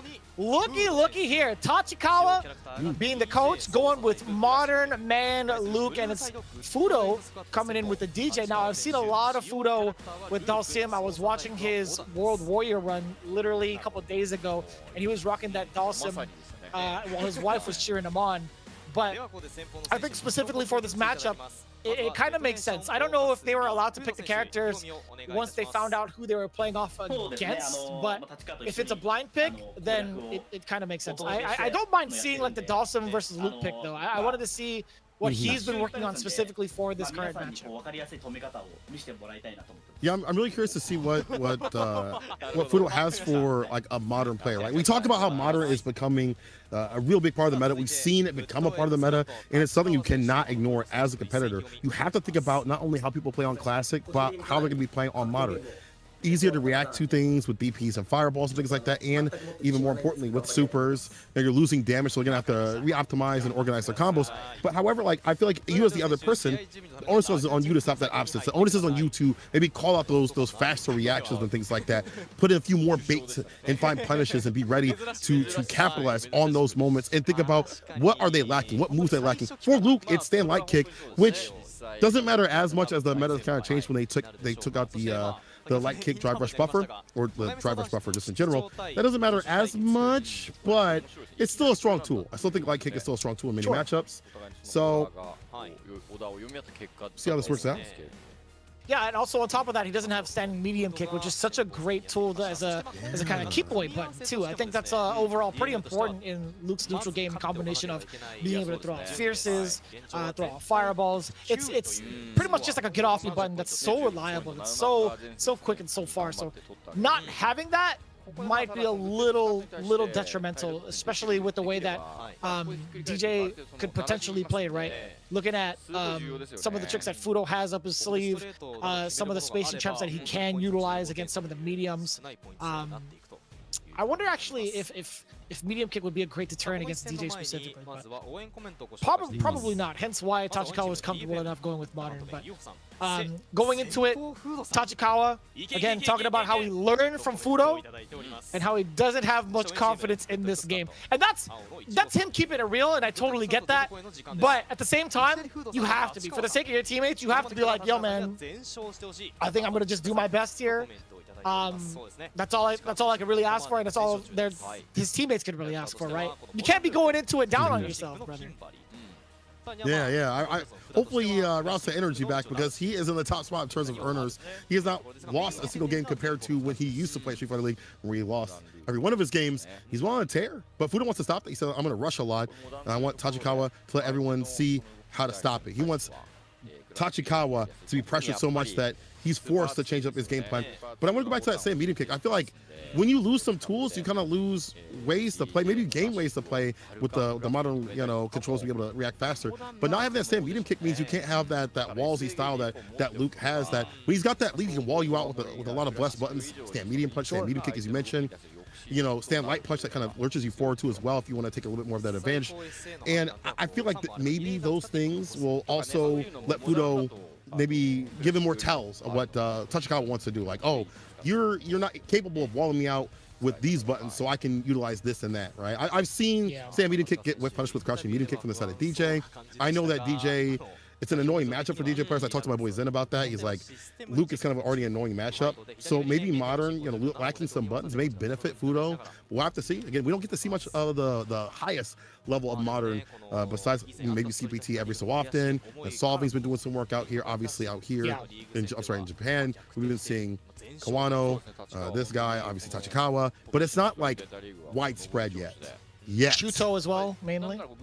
Yeah, Shuto. Haitani. Yeah, Shuto. Top 6. Oh, yeah. Again, I was so close. I made the prediction that's going to be 2 modern players at EVO making it into top 6, and I was so close. Shuto was actually my second bet to make it in, and I almost had my fantasy bracket. I almost did. It was crazy, but I gotta say, man, the wave of modern going into like the current atmosphere, the current like I guess eco of Street Fighter 6, it's been kind of enlightening. I've been having nothing but conversations with Capcom about the potential of modern. We're slowly starting to see it, man. Certain characters benefit more in certain matchups having the modern reactions, and also certain combo routes that weren't possible beforehand. We're gonna see. We're gonna get into that in just a little bit. Game 1, here we go. Get off of me early from Fudo. Tachikawa gets clipped a little bit too on the way over. Standing medium kick from DJ. A great measuring tool and also a great get off me tool at the same time. Back heavy kick, you know it. Great anti-air right there. Trying to jail him in. Drive rush, not just yet. Oh, the fake with the call with the neutral jump heavy kick. Downward range is ridiculous, like a dive kick. Charge up, drive reverse, waited, evaded. Oh my God. That -8 situation is real bad. I caught him in the corner. That's why we see the drive impact after all that burnout sequence that happened. This is unfortunate. He's gonna be back in business with the bar. Tachikawa doesn't care. The back door was there. The delay and deliberation, it's gonna be more of a benefit for Tachikawa. Already throwing it, that low medium kick. I wonder what it was that Fudo was expecting as he was backing up. Maybe, yeah, I can't really tell because all of Luke's normals from that range are going to be clipping. Yeah. Be prepared. Again, you got to be prepared for the modern layout. So I'm sure he studied, but you have to like switch your brain to be ready for it. Oh, there's a gap. Yeah, just like that. You're going to see beast mode immediately. Damage, corner carry, and killing Tachikawa. I'm sorry, Fudo's drive gauge a little bit. Tachikawa able to back off a little bit to gain his. Oh, that light punch, a lurching forward movement, clipping the drive rush.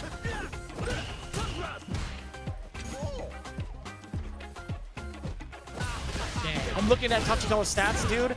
He's only lost 1 game thus far in any of his sets, right? But overall, he's been undefeated. Is it gonna be Fudo that puts a damper to that stat, to that record? But I'm liking this level 3. Not gonna be enough. That low forward could have been so much more for Tachikawa, but too little, too late. Obstacle for the drive rush. The jump in is there. It's Tachikawa finishing it right up with the level 1. Yo, Tachikawa is on fire, by the way.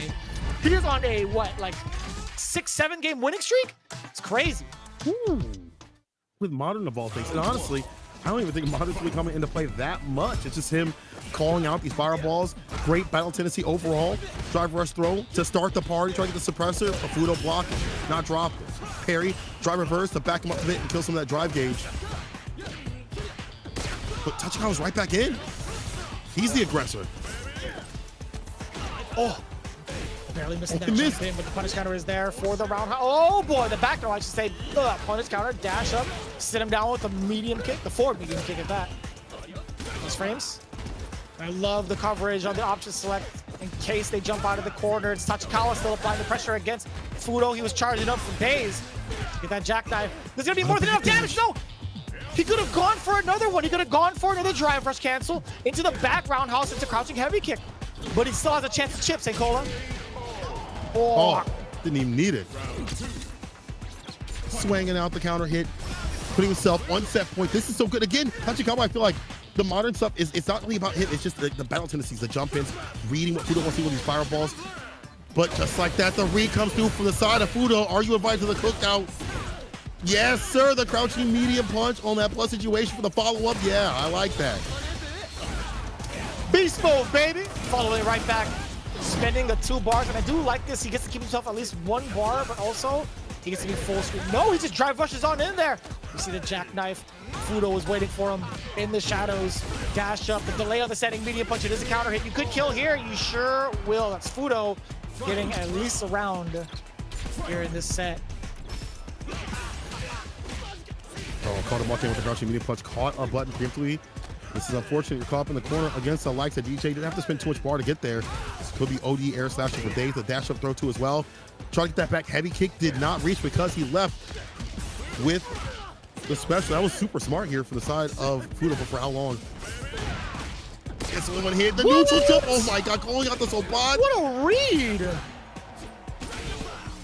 Uppercut for the option select. That's going to be a price Fudo's willing to pay every time. The stoppage down, the classic medium punch against the drive rush attempt from Fudo. That's going to leave him in burnout. That jump in. Oh, that could have been everything for Tachikawa. Almost got it. Even with scale damage. Will definitely help out. Another, again, jump heavy kick, trying to call it out. We'll get the drive impact. Spin the win right knuckle. That's got to be enough, right? Is that just at the halfway point? Is it actually going to kill? Is he going to drop his ass off at Memphis? It is! He's standing there, permanent residency, all the way to get that barbecue. Tachikawa remains undefeated against his senpai, Fudo. Once again, Modern gets that W, but again, I don't feel like it's really about Modern. It's about Tachikawa's fantastic reads, fantastic play, calling out the Sobat continuously, so continuously, and disallowing that entry point, whether it be like drive rush. We saw him, you know, check and challenge it with sand light or crouching light punch, crouching medium punch, jump heavy kick just in general, and then calling out the fireballs, put Fudo on the back foot. He was the aggressor, not Fudo, him. And again, it wasn't about that Modern situation. It just, you know, he maybe not having a toolkit of other Luke players did not matter. It just allowed him to maybe focus on other stuff to free up the mental stack. But again, I don't think it's Modern. I think just Tachikawa obviously is a just fantastic player. Yeah, I think overall Modern wasn't really the big issue here. I totally agree with you. If there's ever a moment, right, you're taking a look at the option select against a whiff throw, you're automatically inputting cross-cut DP no matter what, which is exactly how he caught Fudo 4 to 5 times over. And once Fudo took note that Tachikawa was willing to do that option select, he's like, all right, well, this is the price I have to pay to get out of the corner. That's totally fine. It's a very, very common thing in both classic, actually, yeah, classic and Modern. You don't necessarily need to have reactions for that because that's always going to be an automatic input.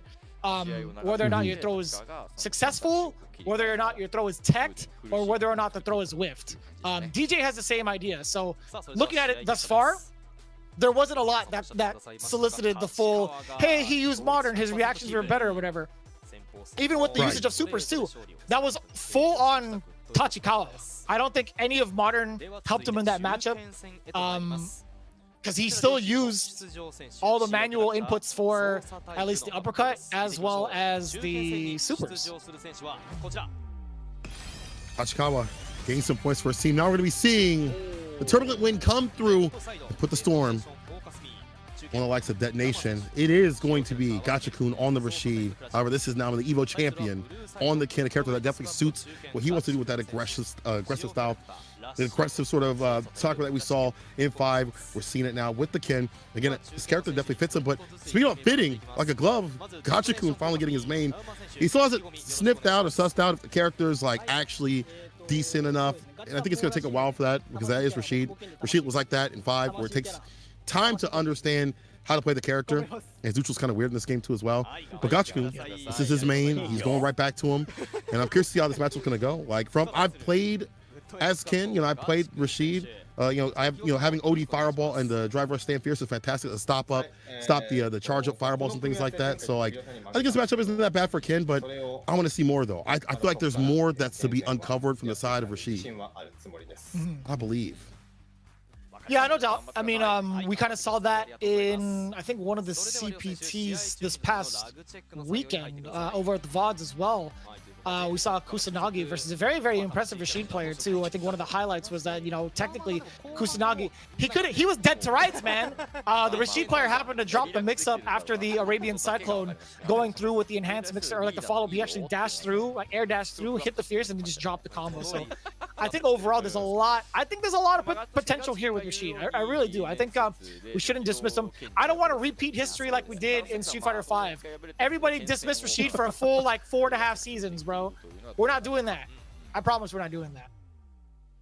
Get that out of here, bro. Let's really dive down the depths of these characters and figure out what makes them good, what makes them bad, and take time. We even did that with JP. When JP dropped, it was like, yeah, the mid range, not so strong for this character. Boy, were people wrong. Even in the beta we talked about previously, boy, were people wrong about Ken also as well, and Jury. So let's take some time to grind on the character. Don't get me started. I still want to look at. I want to link the YouTube video. I really want to. Hold on, I'm gonna look it up. Oh, it's like you. Cover me, video? Saikola, cover me. Oh, Lord. There I'm is- covering you. there is a to YouTube get this video. matchup, bro. But again, I think Rashid is one of those characters that's going to take even more time, especially because the fact that his neutral is normal. It's just they're a little weird. They don't have the same range that you would think they would. Some of the combos are a little bit more finicky, and his like optimal stuff in the corner requires you to do the down heavy punch. The follow up, if you want to maximize the amount of damage, and going for that can be kind of risky. If you drop that, that's a lot of damage left on the table. So we see a lot of people just go for like the simple stuff, anything with eagle spike to set up the approach and the pressure with the fireball follow ups right after.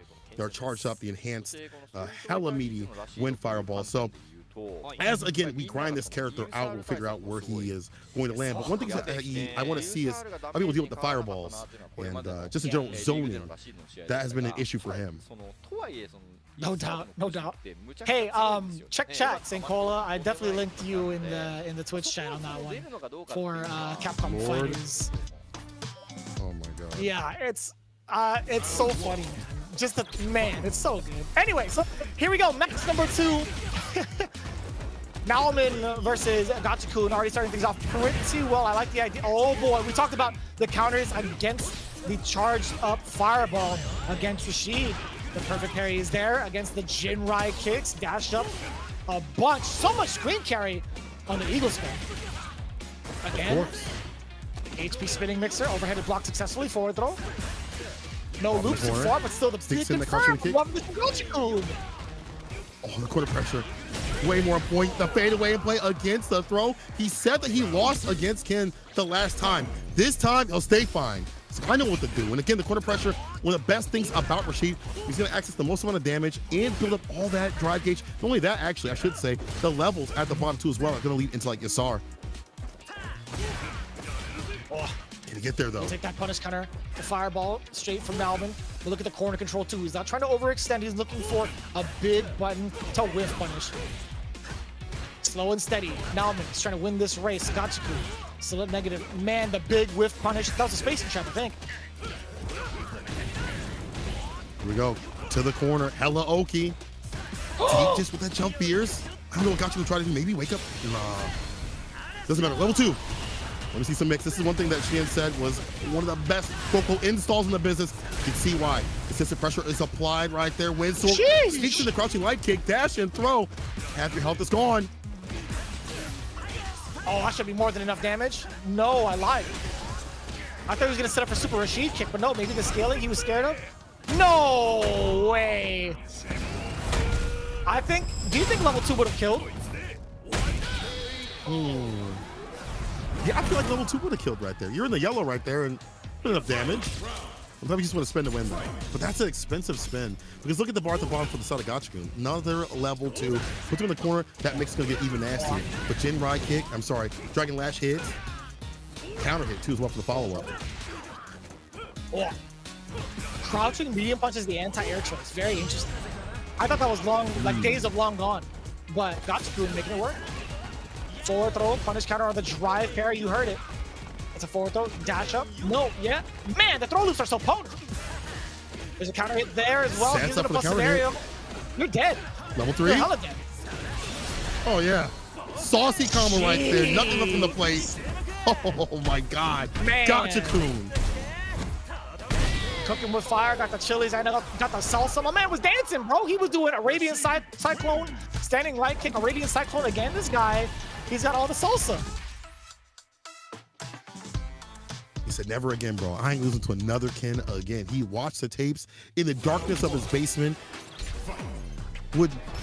Said, I will never lose to another Ken. And we're seeing right now the quarter pressure way better than what we've seen. Consistency on his combos too as well. Again, you haven't played this character as long as you played the other characters, and other people have too as well. Oh no, after he got that drive rush pair of the fireball follow-up, we see us. That was sick. Switching. That was actually kind of sick. The interdimensional travel, that was godlike. Let's go production. That was actually super sick. Forward throw. Forward throw again. We get the loops. Crouching medium punch. No, he's gonna go for Cyclone and the bait. No, sir. The drive impact does get countered. Neutral jump. No, he missed the neutral jump. Roundhouse into heavy Dragon Lash for the side switch. Naomin, hey, gets to save it though. Stay solid. Parry, but no perfect parry though. Hold this throw. Drive rushes in for another throw. Now how's it feel? Corner pressure continues from the side of Nauman. Crouch fears. Maybe Jin Rai lets it fly. ODDP immediately against the drive rush. Wake up, Rashid kick to get outside that corner. Burnout on both sides is real bad. Gets a jump in to get the win. That could have been Crosscut City. Nauman opting to go for dash up step kick, or sorry, run step kick. Going full well, we got recovery on that bad boy. He was just trying to risk it for the biscuit and get the chip damage and also just be close quarters, but now already putting Gachikun in the corner, but his defense has been immaculate in the corner, finding these big openings. One thing I like from Gachikun is his jab pressure. Like, he's been getting the most out of these drive rush jabs, counter jabs, and things like that. Something I didn't see previously. Perfect spacing for that heavy mix. So you even saw him juking a little bit, looking for that jumping opportunity. What a confirm. Low forward, eagle spike, forward throw now. It's too far to get a throw. And it's gonna be Nauman responding in kind. Light confirms all the way through to the level 3. What happens afterwards though? Level 3 on the side of Gachikun. The exchange is there! Trade! Oh, the stock exchange more in favor of Nauman. Ken stocks are rising even more and more right now as he saves off that point. Oh, where do you have to do these trade combos? Amazing.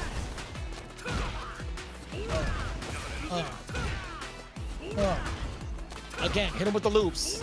Do it again. In fact, do it one more time. Ah, man. It would have worked. Are we gonna get a side switch? No, it's gonna be a big dash, forward throw afterward. No, back throw, excuse me. Speaking of back throws. Back throws the overhead. Nauman firing right back against the attempted overhead, that's right.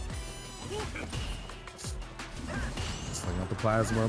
Different for him to come through. I'm looking for like a perfect parry drive rush Sam Fears from the side of Nauman against these fireballs. Gachikun has to be careful. You've seen it on both sides. Oh.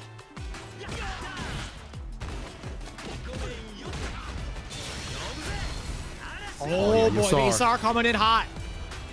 What are you gonna do about it? Oh my you're gonna god! get baited. Could you have done? No follow-up. No shot. Nauman checks him down below, and it's Gachikun who's gonna pay the price. Level 3. You already know what time it is. It's time for you to sit down and shut up. Shut up. Damn. Nauman. Working around that corner pressure, to be honest, is takes quite a bit, you know. The variance that we've seen is hard to read, but Nauman's been calling out these crouching, or these walkbacks, the shimmies, with the crouching medium kick, not only in the corner, to be honest, but mid-screen too as well. Gachikun's got to be careful. He was so close. He had the Isar. Could have maybe had a pickup with like heavy mixer, but we're at final game between the two. Will solidify themselves a little bit more in their game plans. Perfect parry is there against the Jinrai. Doesn't even want to fall victim to it. It's the back throw. I don't know what it is about Gachikun, but he's pressing a lot of delayed normals, and Nauman has been getting him and throwing off of something with these back throws. ODDP to get past the whirlwind shot. Nice call out from Nauman. OD fireball, very expensive thus far here in neutral. Oh, the big mistake. I think he tried to walk up and do fireball, but he got heavy DP instead. Get off of me, Dragon Lash Super. Level 1 out of there. Fantastic super. Get that side switch. Escape option.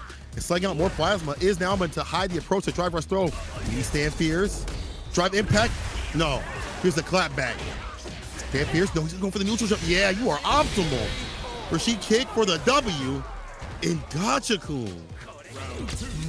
Doing the most right now. On set point. I love that. I love that too. The neutral jump start up to get the body popping up the way it does. Rashid's got a lot of creative ways to kind of side switch, but also get damage and corner carry off of that setup.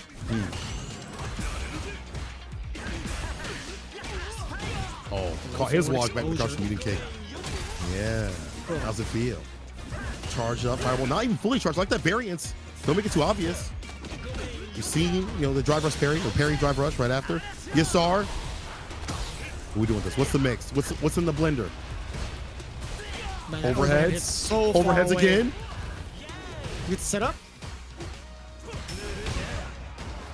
We'll take that. Forward throw again. He could do it again. The overhead's too early.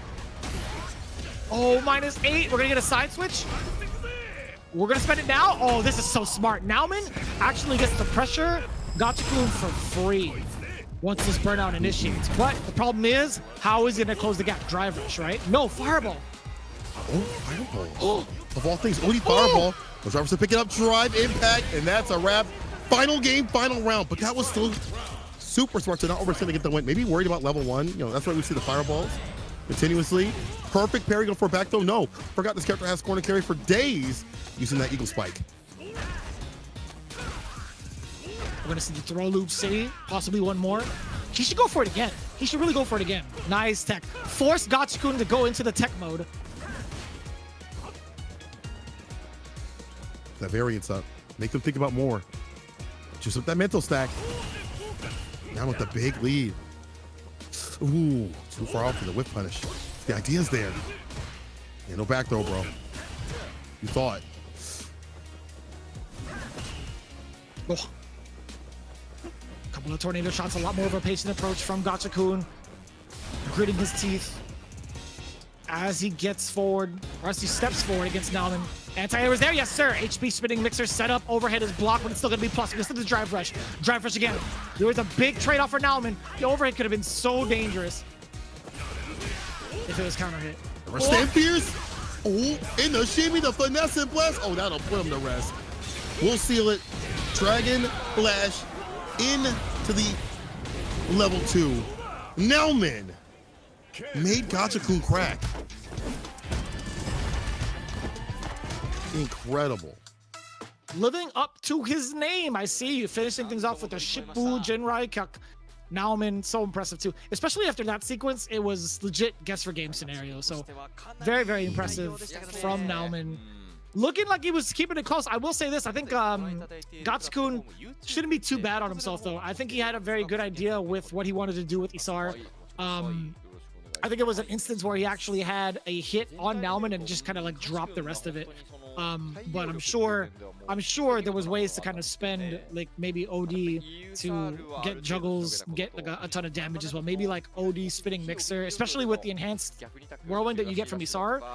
Anytime, I kind of want to try that. Anytime somebody gets hit by the whirlwind, are they in the juggle state technically, or like enough to get picked up by OD spinning mixer? I'm gonna write that down too. I do want to try to test that out. Maybe I know Jammers is tuning in along as well.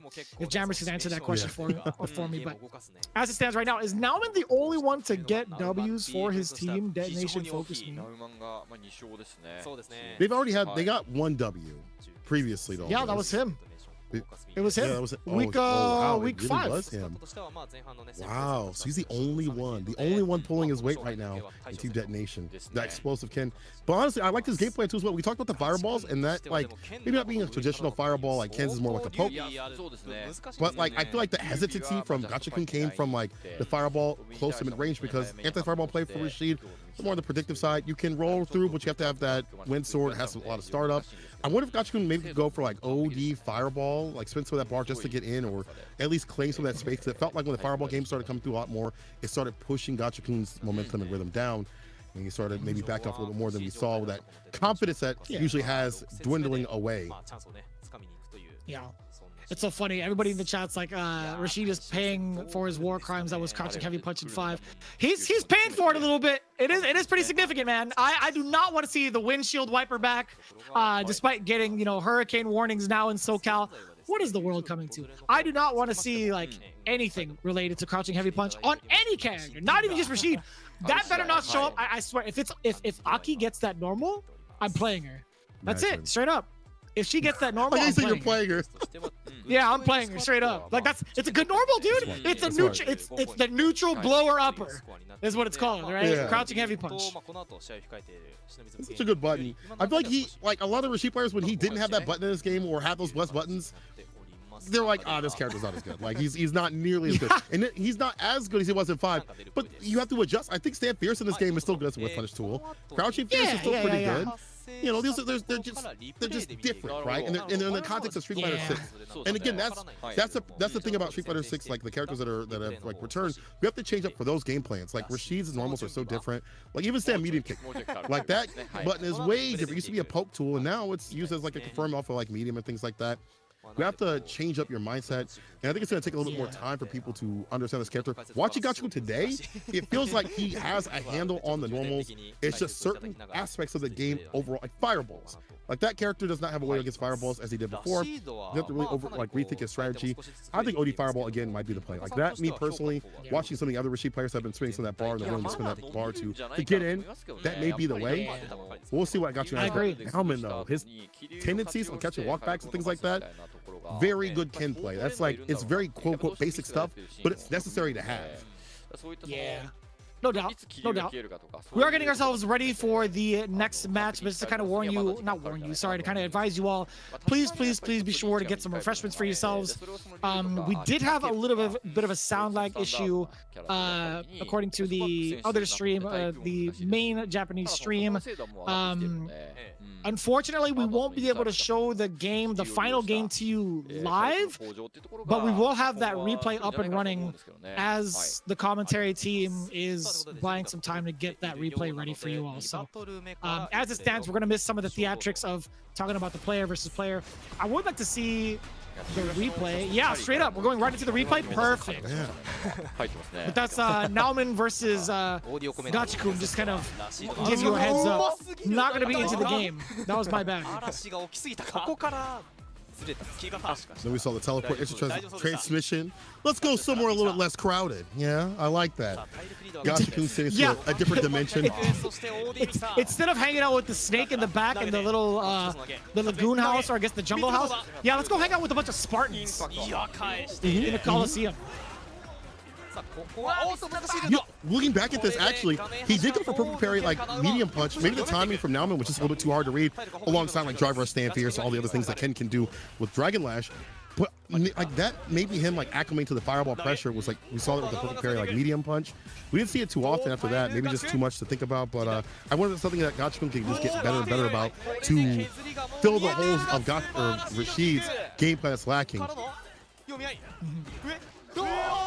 Yeah, that was a little over-ambitious from Nauman, but that had to be an excellent read from Gachiku to think that jump was going to happen, because obviously Ken has a fantastic anti-air to stop it dead in this track. So really important read from the side of Gachiku. But overall, I think, Nauman, he has the right ideas with Ken. I think his placement of normals and his whiff punishing is so on point, just kind of counter poke as well. Like he understands full well what it takes to play a proper neutral game against a Capcom Cup champion, a consistent competitor, right? Look at the range that he stands at too as well. Like, he's always threatening like Dragon Lash range, drive rush, stand fierce. Like he's in that like mid, like a little bit outside of mid range, just to just make you think like I at any point will explode with one of these options, and you will pay dearly for it, either corner carry, damage, what have you. And again, looking at the drive gauge continuously, we saw as things were going on, killing the drive gauge, these trade combos too as well. Like, how are you so ready and steady? I feel like we've seen some trade combos similar in previous games from him, but again, that awareness, that lab rat mentality that we see, being ready that when those moments happen to capitalize. Nauman's definitely a threat with this character.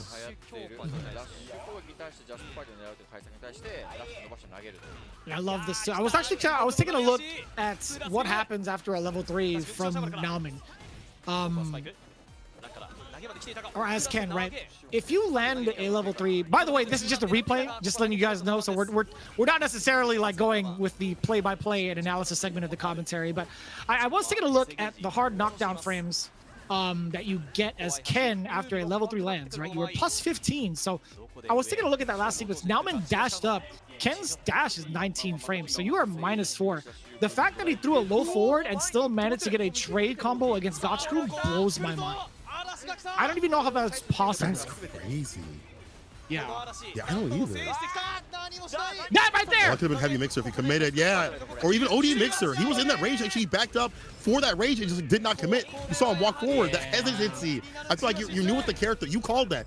He backed up for OD Mixer. I feel like that would have hit. But I also feel like I've seen him drop that and him like being like, okay, I can't. When my team's riding on me, I might lose for this.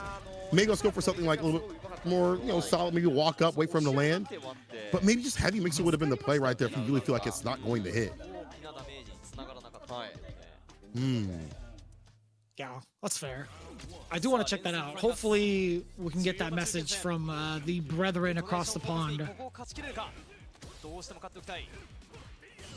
But yeah, again, this is just pretty much the replay of the match that had just transpired before us between Nauman and Gachikun. I think there was a lot to say about the defense or like the options also before Jinrai kick and after Jinrai kick, right? The parries in between like the block strings from Gachikun so on point because it could cover fireball, which is going to be something that Nauman I feel like is never going to go to that close because it's highly punishable. But the perfect parry against Jinrai kicks have been so well played from Gachikun. I think him kind of like averting the risk behind trying to block a Jinrai, trying to block those mix-ups, have been very much so on point from Gachikun.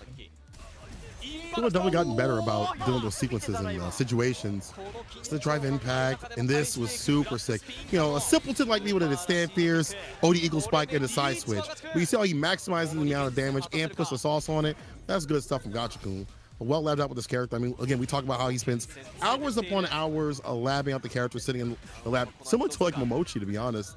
But again, Nauman's pressure and just keeping that mid-range to like make you always think like, what am I going to do? And just knowing what Ken can do. And then the parries too as well. It's like, I can't even throw out a fireball, even though he's out of the sequence, out of the corner. It's the idea that I can't use that as something on the table as consistently. Gachikun does so here, but now we see the fireball and parry too as well as the rebuttal from Nauman. You know, all these things, even though they're answered back from Gachikun, they add up in terms of mental stack.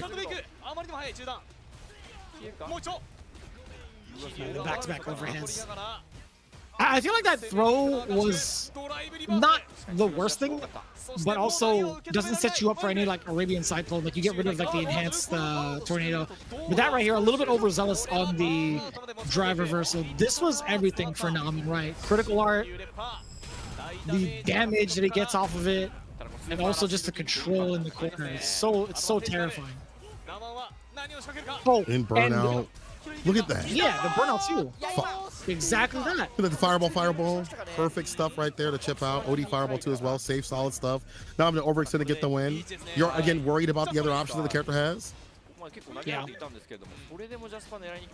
What's crazy is Nauman actually gets plus 21 on the knockdown of a critical art. So he is at liberty to dash up and get plus 2. But him going for control with the fireballs, so smart. Actually so smart. Like that variance. Once again, having that variance to switch it up in the opponent, make them rethink what they can really do. And then burnout, even worse, you're already panicking. You're like, dang, I'm on the back foot. I can't hold anything in terms of like chip or like drive impact or anything like that. This is a good defense here from Gachikun. Like he's doing a really good job of like walking and blocking, holding down back two as well, shifting his movement continuously. I didn't even notice this when we were watching. Look at that. Blocks the crouching mini kick finally. Has been clipping him low continuously. Good adjustments.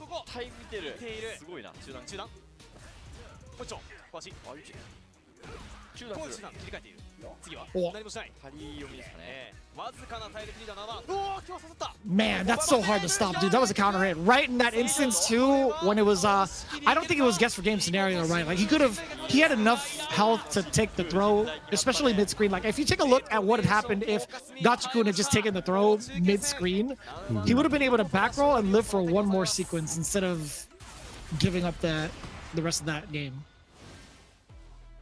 Yeah, strange to see him tech there of all times. But again, maybe, you know, that pressure that you're put underneath, you know, like worried about all the options of the character, just in general, that, you know, it's even after that happens, it's guess for game that you want to maybe do something a little bit different. But Nauman, again, defensive sequence is really good, catching these walkbacks and making the most out of every opportunity in the trade combo situations and things like that. I gotta wonder what's gonna happen with Gachikun in like a week or so, or a few weeks, or even a month of this character. Or he's more solidified. I mean, even look at that. His anti-air stat, 75% from a character that has maybe the more predictive style of anti-airs compared to how it used to be, is no swamp feet. And the bust outs too were on point. Same with Nauman though. His bust outs were fantastic. We saw the supers coming through, as well as his anti-airs also being on point, 80% on his side of things. And the drive impacts better on the side, as we saw in burnout and also as rebuttals against Gachikun. Yeah.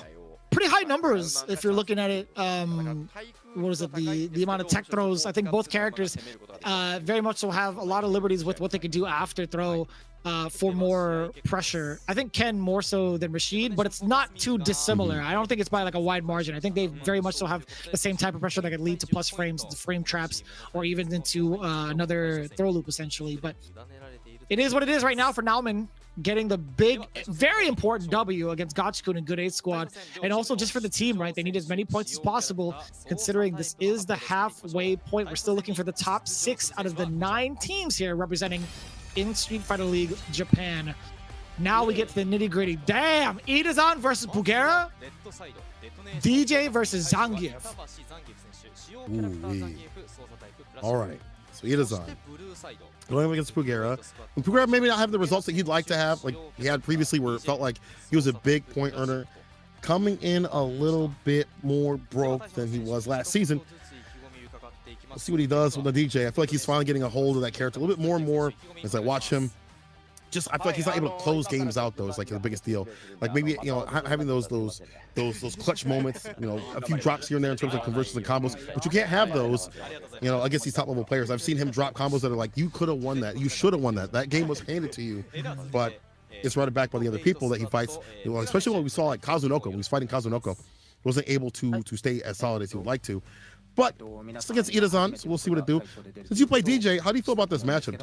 Are you able to fight any Geef players? Like besides, no longer Brutus. My bad. I'm sorry, Brutus. You gonna watch this back? I'm sorry. You're a Marisa player, Brutus.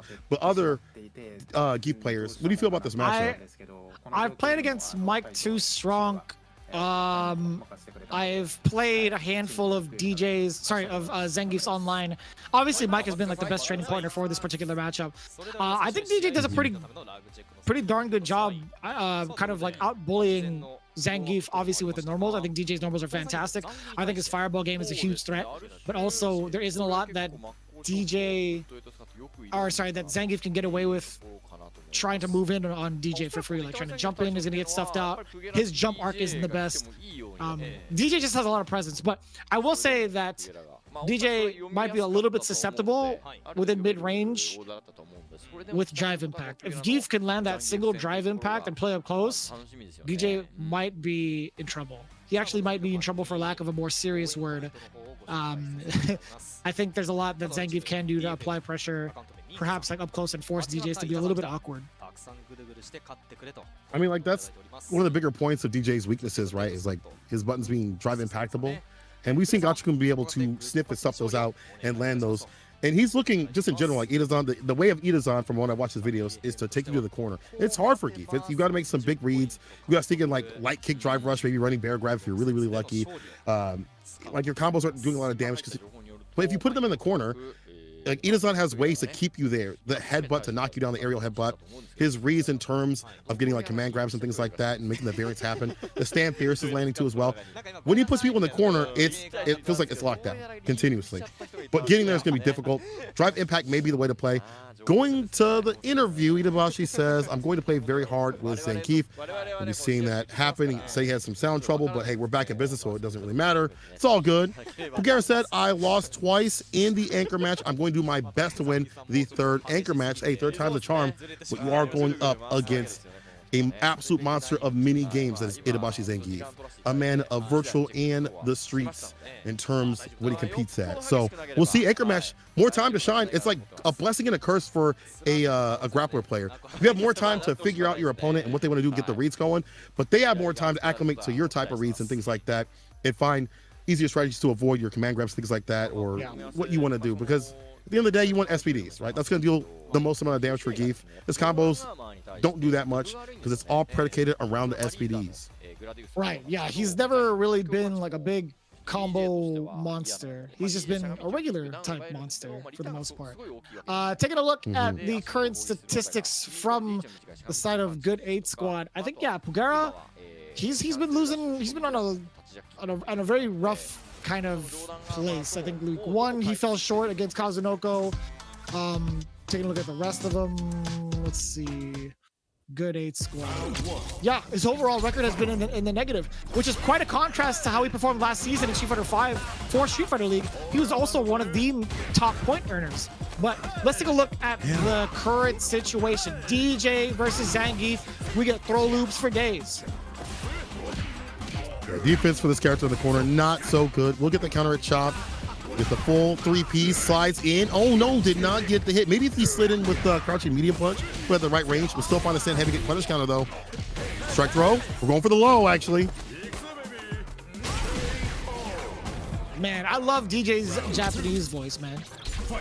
Bigzo baby. It's so good, man. It's so funny. A back heavy kick, yeah, again. There we go. We gotta sneak in the grabs as creatively as we can. Off of that crouching light kick, OD SPD.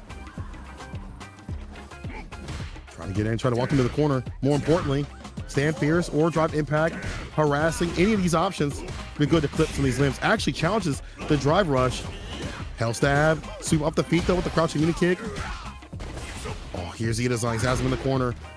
Again, that Guantanamo Bay, you don't get the play up in the corner, but we do find a whip punish. He's out of there. A level 3 immediately. Kill that gauge.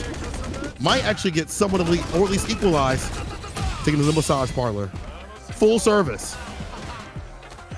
Damn. You don't gotta pay for extra for that? It's on the house? No. Yeah.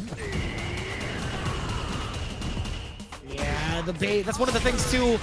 One of the main things that Zangief can kind of do against projectiles is blow it up with level 2. Problem is he's going up against a character that could fake his fireball. JP being the other one. But yeah, DJ using the light air slasher truly is the feint. We like the punish counter on the sand medium punch. It could lead to nothing, actually. Could lead to absolutely nothing. I lied. Spagera. Trying to get in. Uh-oh. Laureate. Didn't land too far away. Stand fierce the play right there. Tries to get the jump in. Jackknife is on point with the anti-air. Kugera having these charges, not having to give up too much space to adjust himself. Because he's always ready to have that DP. Oh, whip punish. The big whip punish. We're starting to see the adaptation from Ida-san. Just stalking his prey. The background hustle is there. And the jump in two. If you try to throw out a fireball, there's a ton of recovery on those bad boys. If you do throw it, it's a commitment. He is not looking to put a ring on it, man. If you get close enough for like an empty SPD, tons of damage. What tons will be dumped out right here with the maximum up, and we can stick those in. We deal out a ton. And now the crouching mini kick, sweep off the feet, drive rush the light punch, gets a counter conversion, strike throw. Again, the low, but he does not fighting. Oh God, he's able to block in time. He's in again. Look at this, the aggression here from Kugera. Oh. And Kugera not falling susceptible to any of the drive rush fierce strategies that Ida-san's trying to implement, right? He's trying to utilize that armor to get a big counter hit with the neutral jump. That's been the big killer of DJs, right? The big neutral jump against the Soba kicks. Oh, again, the timing's though here for the side of Kugera. He's been so aggressive. Have been so hard for Ida-san to sniff out. Hasn't been able to challenge again another drive rush situation in a low. That's the third time he's gone for it. The reward lands him that corner pressure, the call out. Doesn't matter. The jump in is there though. Ida-san. No drive rush. He's not trying to spin as much bar as possible on these sequences. I feel like he's like going for like overheads or just like double dashes in. No bar after these knockdowns. And he's trying to save for the right moment. To be fair, he is trying to drive rush forward a lot of these times. Damn, the charge drop kick sent him full screen. I don't even think he gets like positive real estate. Like he gets a little bit, but it's, yeah, maybe not by much. No, he didn't jump that. Oh, he did. He hella jumped that. I lied to you all. He has extra meter. You already know it. Fierce, machine gun upper, level 3, feel the rhythm.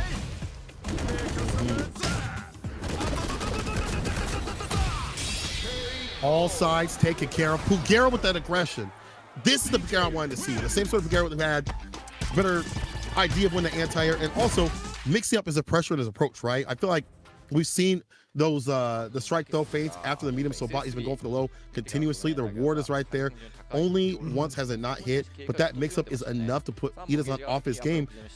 And his defense has been really good too as well, avoiding that empty jump, level 3 SPD. Immediately was holding north to not go south. Pugera's aggression in terms of when he's sending out these drive rushes, yes, it is fast. Yes, drive rush light punch is a jump scare. It is many people sleep demons.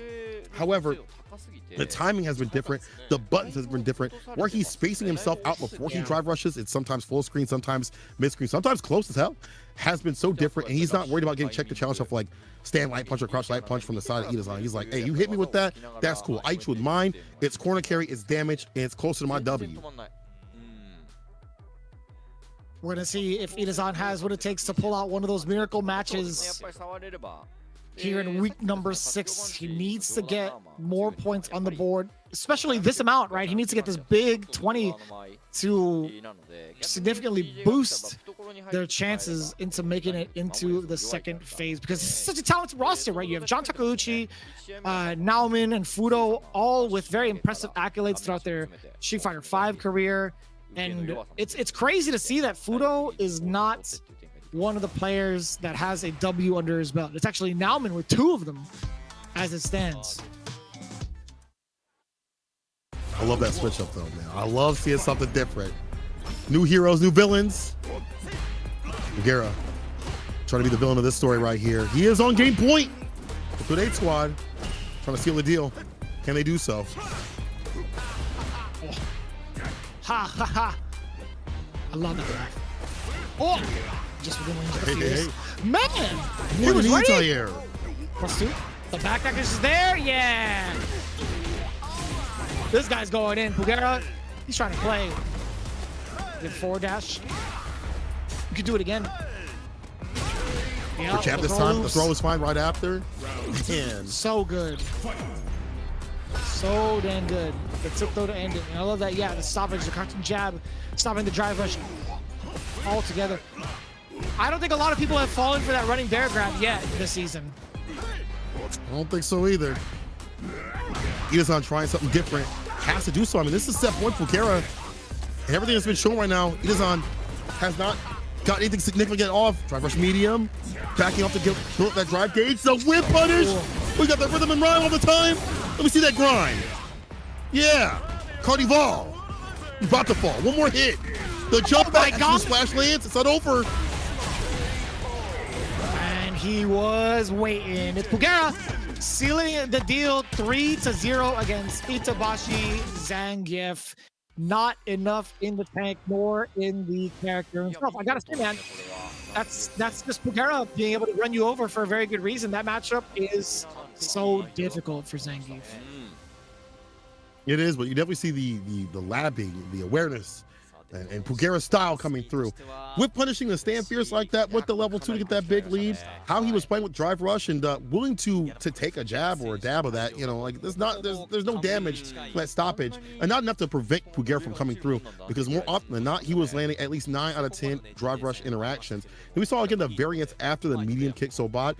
He backed up and did stand medium kick after the whiff of the SPD to not get hit with drive impact. Had he went for stand heavy kick, he would have got hit with the drive impact, but he went for stand medium kick with less recovery, didn't get clipped. That's smart stuff. Great matchup knowledge and understanding. Pugera finally back at business, finally has a game, and it's an important one because it's the anchor match.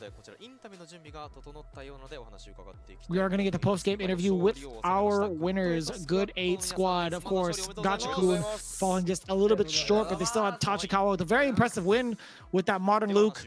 Pugera also very impressive 3-0 with the classic DJ, and a very I'm gonna call it here, man. One-sided matchup. Call it. Yeah. He got cooked. He definitely got filleted today. But you know, this is a squad that's getting better and better. You know, I feel like maybe I wouldn't say a shaky start, but not the start that we've known them for. And it kind of makes sense because we're in a new arena. You know, new players up in here, new game, things like that. Kwano actually says it's awesome watching these games, but I'm hoping for Kwano to lock in a character real soon. I've seen him stream half the cast, if not more. Like me, but way better, right? Like he is definitely picking multiple characters, and I feel like he's trying to find his way with this game. He's trying to make the team's mood as relaxed as possible. He's making some jokes, but I want to see him play. We saw him with the Modern Luke. Didn't really work out the last times we've seen him play, but you know, I'm waiting for him to find his way. He is an Evo champion. I'm sure he will do so. Right. we'll see how it plays out. Yeah, so Kawano did get his piece of the interview in. It was awesome watching the games. I try to make our team's mood relaxed, making some jokes. I like that, you know. We got the personal banter in between the team, throwing in a couple of jokes and keeping the spirit alive, the overall morale in good spirits. Kawano, he knows his place when it comes to being the bench man for the team, but at the same time, the same token, he also has a fantastic look and also a great coach with Tachikawa. Tachikawa, I feel like, has been such a pivotal piece for this team, not only being the battle advisor, and I do mean the battle advisor, right? He's done so much work in researching the characters with his team that he's able to kind of give such thoughtful insight per matchup. But also play Luke at a very, very considerable level, both modern and classic. So I think overall, Tachikawa might just be like the MVP of this squad. He really is. Like, honestly, how he's been able to... No, it's not even just about the fact that he's on modern, you know? It's just the fact that he's just been a fantastic player. How he's been able to read things. You know, I want to go back to that coach aspect. One of the things that Good 8 squad was, what they benefited from in previous seasons was the fact that they had a statistician come through and calculate how many times people were doing DP, throw tech shots, and moments for this information. And they really got the understanding that a coach aspect for their team is a very important thing. And now we're seeing the coach actually play with them too as well, be in the front lines, and we see how it helps them grow. We see how it helps these players develop. I feel like Kawano is on the bench right now, but when he comes off the bench, he's going to be super powered up. Tachikawa said we completely read their orders. We had so much confidence in ourselves, and Gachikun Seiesa misses the leading to the big loss. He'll do better next time. I'm assuming those misses have to be the Yasar with no follow-up, right? You know, that's probably what he's referring to as well. But that's, again, he's so close to develop this Rashid at this level where he's going to be a threat. I mean, he's already a threat, but one that's going to be taking games in full for his team. Yeah, that's scary too. Like, if you're already doing this much damage against a handful of players like now, and you're taking like your beatings online at certain tournaments just to like sharpen it up for later, I think that's a huge trade-off. Like, what if this is the character that wins the million? Like, what happens? You know what I'm saying? I need someone to clip this now. What if this is the character that wins the millions, or the million, excuse me, for Gachikun, or for anybody else who's looking to play Rashid, right? I'm not gonna say that it's a high probability, but I think, you know, what happens when you kind of like dismiss a character and you kind of put him under the radar, it could happen. Could happen.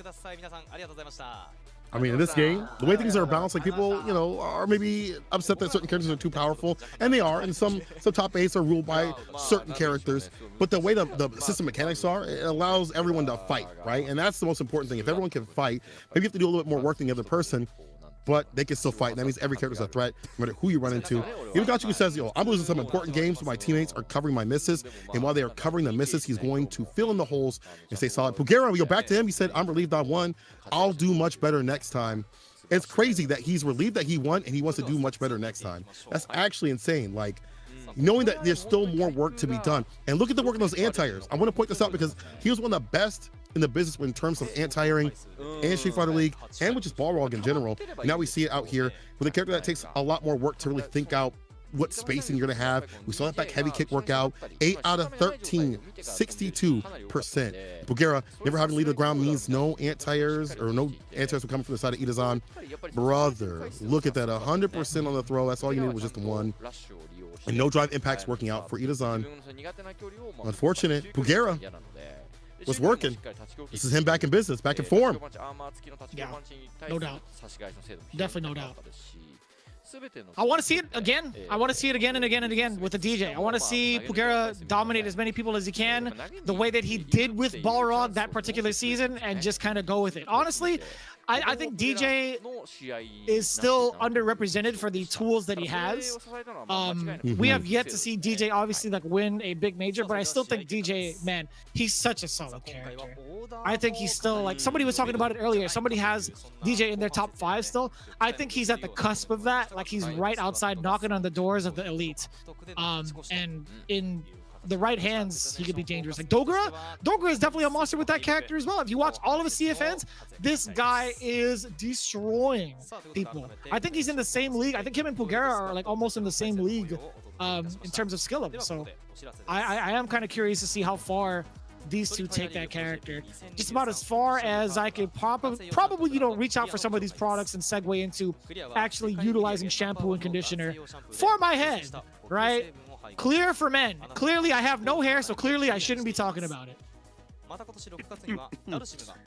Clearly, I should be using some. Hopefully, they send some over, and you know, freshen up the fro and things like that. But hey, it's good that we have these like other products, like on the real deal. Like I'm glad that we have products like just outside of like the typical merchandise. Like it's cool to have like, you know, soaps and things like that. I hope we get even more of that merch as we expand the Street Fighter to the outside world, outside, you know, gaming just in general. Did you see also, by the way, Mena RD and Angry Bird were fighting it out in the battle lounge? Like people had created them as custom created characters. That was hella sick. Yo, shout out to the person that made that. That was definitely on point. Mena was kind of like, he was like 5'2", so maybe that was a mistake. But still, that was a really funny thing. Yeah. Y'all can look up that video on Twitter. Yeah. Done dirty. Short King. I thought it was pretty cool. They gave Mena RD DJ's moveset, or at least the super. That was pretty interesting. I did see that towards the end, but yeah, I think more people should kind of like gravitate towards that. I don't think it's weird. I think it's very flattering. Like the fact that people take their time out to like create characters or create players in the battle lounge. It's got to be a good look, right? I think it's great also for Capcom to utilize that. If there's ever going to be some sort of function in the battle hub, or even like, this is a good idea that I brought up too with Capcom. Have like an AI of the player utilizing the characters that they played in Capcom Cup and have it as like an exhibition thing in the Battle Hub to challenge the Capcom Cup competitors in Battle Hub in their AI. Like that, I'm telling you, man, that would be super sick. But we'll see. We'll see if Capcom utilizes that or not. But again, as it stands right now, we still got another game to play as we run through all of these ads. Shinobism Gaming versus GyoGun. Now, both of these teams looking pretty darn well for themselves. Currently in the top 6. But if the School of Fish happens to flounder, like it's going to be a little bit of a problem if they don't get any sort of points on their side. Shinobism Gaming, they're like right in the middle at 4th. So we're going to see the conclusion of today's matches in just a little bit. In the meantime, be sure to follow in at Capcom_esports for all the latest and greatest in news, not just SFL, but for Street Fighter 6 in general. When we come back, we'll have the final match between these two teams. Be sure to hydrate yourselves, get some snacks. We'll be back with more Street Fighter League Japan right after this.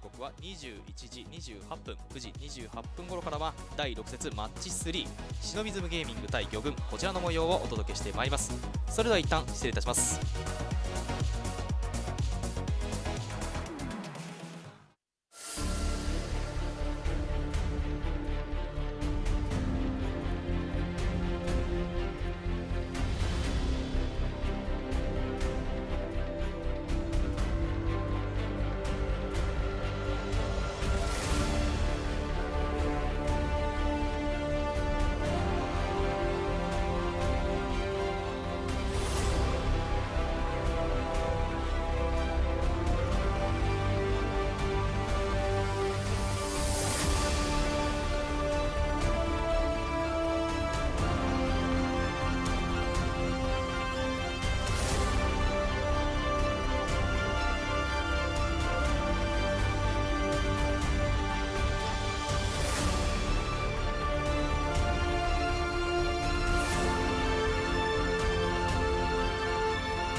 早速始めるか。よしやるか。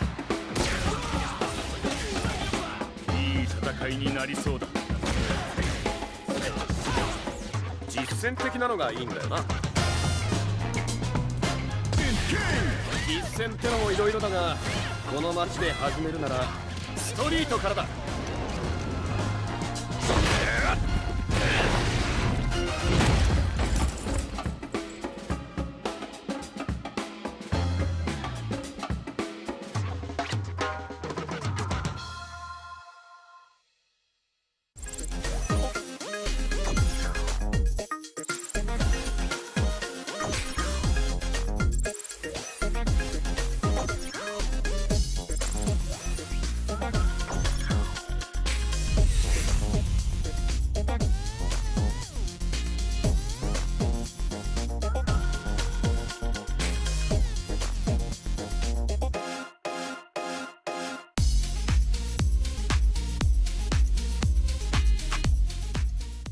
個人的には変える必要本当にないと思ってますね。モダンってコマンドも使えるんですよ。これが全くコマンドがいりませんっていうモードだったら、俺はちょっと悩むんですけど、コマンドを使った方が偉いシーンがすごいたくさんあるんで、モダンをやったからといって格闘ゲーム力がうんぬんかんぬんみたいな話は絶対にならない。なんならモダンでやると待つのが上手くなるんですよ。だからその分なんかこうゲームメイクする時間が増えたりして考えなきゃいけない時間が多いんですよね。なんならそのクラシックの人が今モダンに行こうかなっていうそういう議論がなってるぐらいだからね。わざわざ変える必要はありません。むしろモダンでもっと強くなった方がいいと思います。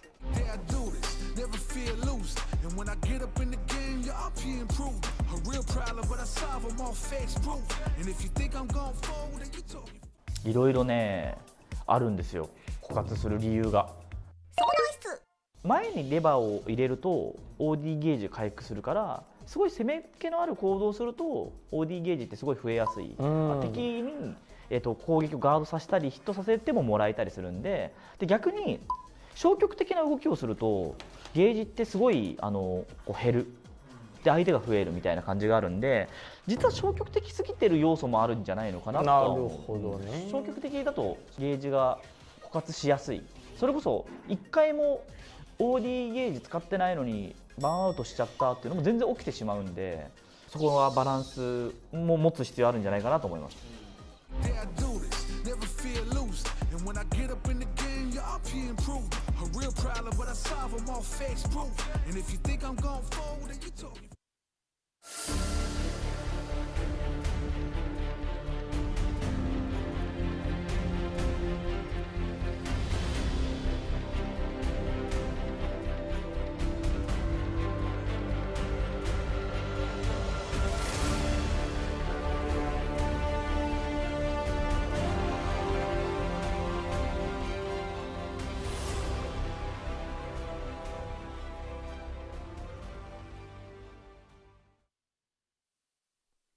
And we are back with our final match of the day, Shinobism Gaming versus GyoGun. Let's see who gets it done. My name is Seiko. I'm going with Vicious. Let's take a look at our very first team up on the deck. It's Shinobism Gaming with the Swanky Ninja first off the deck. Johnny running that Manon, one of the last remaining Manon players in the business. Right after is going to be the Grave Maker himself, always digging ditches for others, not himself, is Fujimura the robot. Right after is going to be the Vanguard sitting in the wings, ready to swoop in to get the W. It is Yamaguchi. Last but not least, the Shinobism Prime himself, the leader of the Ninja Pack from the Leaf Village himself, Momochi, ending and rounding things out. This is a team full of variety and strong players, strong characters, and they all mean business. No smiles whatsoever, all serious business, eyes on the objective. Quite the contrast with this team. Coming up next, GyoGun with all smiles. The Prince of the Rapids, Mizuha, coming in with an impressive array of both Cammy and possibly Jamie. But of course, the hero of Sunrise is Moke. Everything's A-okay when it comes to him. His Chun-Li could be it, maybe his Rashid, but one thing's for sure, this man right here, Mr. Optimal! It's Machobo coming in with the Shoto as Ken, and of course, the 2D God, Mago-san. He's been going in with that jury as well. Overall, a very, very well-rounded team when it comes to the School of Fish. It's just a matter of keeping that consistency up. And I love the spirits and overall. I just love the team unison and just the overall characters we have on this team. I don't mean by like in-game characters, but the personalities. It's pretty cool. Right. It's pretty funny. It's also funny is my man's got the power glove. We talked about how he had the power glove and like the tape on the stick. Don't understand how that operates, but I do understand it empowered him to get the win previously. But this time we have a new team on the deck. Shinobism Gaming's Johnny with the Manon, one of the last remaining Manon players, as many people have left to the side. You know, we talked about how Luffy has been able to smile recently playing JP, but Johnny still running his character against the likes of Mizuha's Cammy. I'm wondering how this is going to go because like we don't get to see much of that Manon representation because people are leaving that character. But for good reason. I feel like there's not a lot of matches that she wins, and her win condition is kind of difficult compared to other characters. And even though it's linear, it's harder to land. You need those command grabs to get those medals up, to land the damage. Otherwise, you're not doing as much as the other characters are. Your normals are good, but they don't lead to a lot. So what you have said, heavy kick, it's a fantastic button. You're not getting much unless it's like a punish counter. And I'm curious to see if Cammy, her jump ins, like dive kicks and things like that, will delete that button off the table. I do love the way that Johnny plays his neutral game. I think he's one of the better players in the country to rely on like some of these single hit confirms. Johnny was like the Karen main back in Street Fighter 5. I think he's able to kind of do so and pick apart the defenses with Manon. Although she might be a little bit lackluster on certain normals, I think she has ways to play a pretty decent ground game, and that's going to be up to Johnny to really take advantage of that. So we'll see how that plays off. The mix between a medium normal or an OD command grab is pivotal, especially in the mix. So we're going to see if Mizuha has what it takes to combat against that. Now, you talked about how linear Manon's gameplay can be. Let's talk about the quite opposite of Cammy. She can play the ground game. She can approach in the air.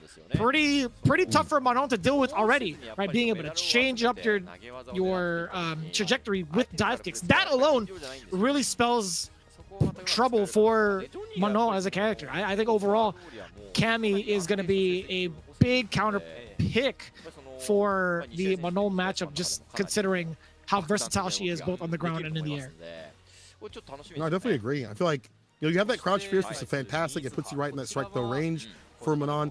You can't really run that as consistently against these jump ins because of the dive kick and the variance, as you pointed out. Cool against dive kicks, anti-jump, things like that. A lot of variety that the Manon player has to deal with. And speaking of Manon, Mizuha says, I haven't been facing a lot of Manon recently.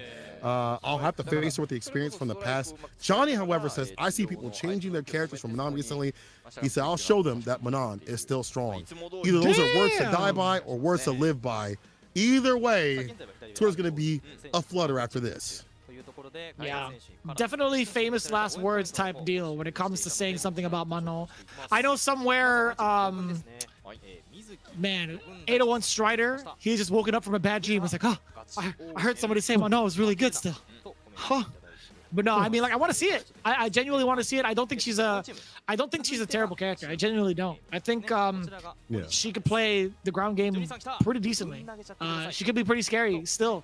And I want Johnny to kind of show that. I want him to live, sorry, not live, but I want him to kind of like prove that fact and prove that theory. No, I agree.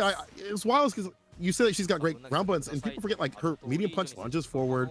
Stand fierce pretty dang decent too as well. Stand head kick as we talked about. Maybe they don't lean to a lot, but you know, in the context of Street Fighter 6, maybe she's not the strongest character, but she's a strong character.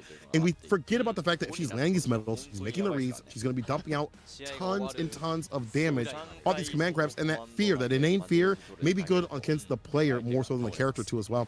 So maybe the player match or the character matchup ain't the best, but the player matchup may be good. And someone like Mizuha, who's more on the aggressive side, doesn't always have the best defense comparatively to other Cammy players. You know, I feel like he's a risky sort of guy, and it does work out in a good way, but not always in the best way. We'll see what happens. First match between these two teams. Let's go. Starting things off with the roundhouse. You had talked about it earlier. What the greater poking tools that we don't have. Man, that's so smart.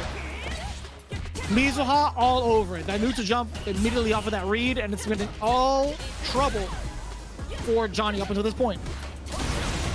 Didn't have the DP, unfortunately. We'll get the ODDP for the cross cut, I should say. Not even cross up, actually. Out of there. Cross up was right.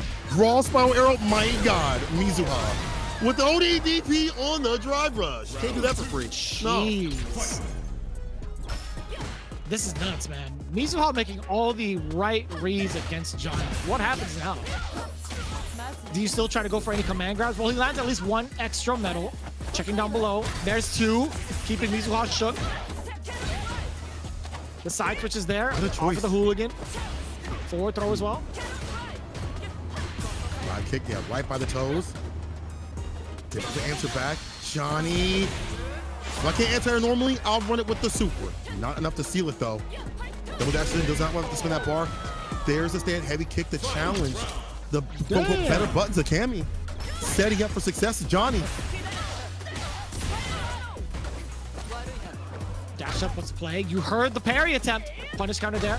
Mizuha all over it. Gets another throw against Johnny. He's in deep trouble after that drive rush. Option select trade. No, he could have had it, but either way, he gets the forward throw. Mizuha could have ended it with that option select. He had the roundhouse locked in, but it's forward throw again. It's Johnny.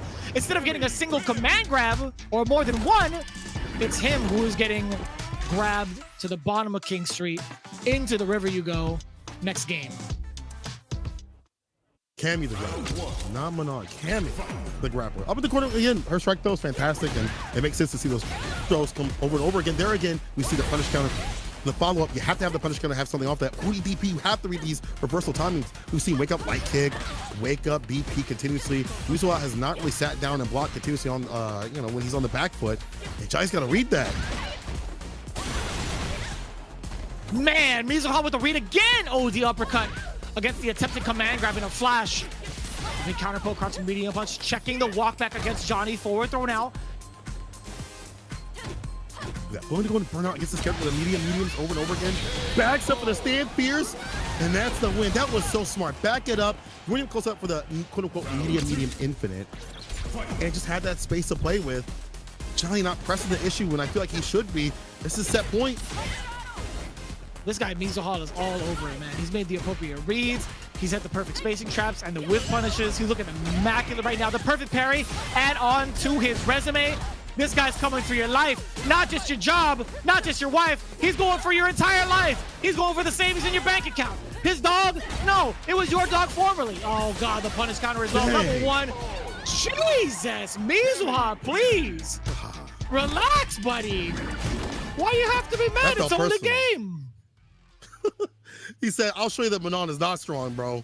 I'll show you that you need to switch your character ASAP. Mizuha with that aggression. And again, such a soft-spoken person. Like, he's such like a kind dude. But the way he plays his characters is absolutely disgusting. Sweeps, raw spiral arrow, the nastiest on wake up, refusing to block. He'd rather parry. He'd rather wake up ODDP. Buttons, you see? My man is active. But if you're not going to do anything about it, then hold that. He's like, man, okay, yeah, Manon's kind of... Yeah, she's kind of boo-boo. Yeah, she's kind of boo-boo. No, man. To be fair, I thought Mizuha was a beast that game. He made all the right reads. Like, in terms of like the wake-up decision, how many times did he OD uppercut against the command grabs? I think he's like 100% on that. That's insane. That's kind of ridiculous in terms of reads. Like, Mizuha was just playing out of his mind today. Like, if you look at the replay closely, dude, he was stellar in his reads. And you can see it right there. 4 for 4 in OD reversals. My guy is so smart. He's so smart. He's so smart. He's so good. Having those DPs, like those reversals, not being ready, and even not even just the ODDPs. We saw wake up stand light kick too as well. Some of these ranges, and it felt like Johnny didn't want to press the issue at the right times. I feel like every time that he wanted to press the issue was the wrong time to get hit with the ODDP. And when he should have, he didn't spend any bar to drive rush to follow up, right? She doesn't have the furthest drive range, but there was some ranges where I felt like he could have drive rushed to at least try to get the party started with a medium punch. Mizuha playing out of his mind, 10 points to the side of GyoGun, swimming upstream so far. Let's see who comes up next. Is it going to be Fujimura to kind of stem things down? Oh, it's going to be Mago. And it is going to be Fujimura. Okay, so it will be Fujimura in the second position.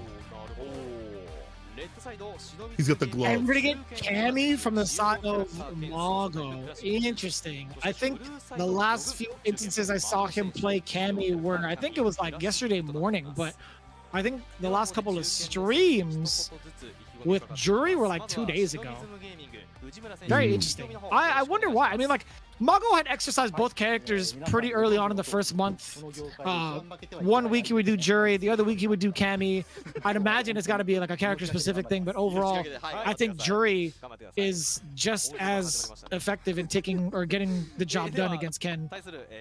So I'm kind of curious to see what different looks Mago is bringing. Man got a haircut too? I know nothing about that life, but I know it when I see it. It looks great. It looks good. Must be nice. But Fujimura, hey, I think you're right, bro. You do. I'm spending like 30 every other week, bro. If that, like not including tip and stuff like that. Tip is a lot too. But anyways, it's a lot. But anyway, like Mago, the wild thing about like Mago is I think his Cammy is better for the way that he wants to play and to gain back that confidence. Because I feel like when he loses confidence, it's hard for him to route it back. And when you burn yourself out in this game, obviously you don't have the blessed buttons to follow up. Like when Jury's got drive gauge, she is ridiculous. Without drive gauge, she's still good, but the 4 horsemen or 3 horsemen of the apocalypse is not there. But when it comes to like this matchup, I think Ken versus Jury, I think it's closer than what many Ken players like think. I think Cammy might do a little bit of a better job. Like Jury's just fine, I think, but Cammy can do, a similar job. I think it's like a very close 5-5. You can get through the fireballs. But then again, Fujimura doesn't really rely upon fireballs, so I'm not sure how this is gonna go. We'll see if the Cammy works out. You can switch if need be, but don't want to switch a little bit too late in the game. Have to get that momentum back up against the likes of the ever optimal Fujimura. Yeah, no doubt. I think what I'm looking forward to most is the interaction between Fujimura and Mago within Ken's crouching medium punch to low medium kick range.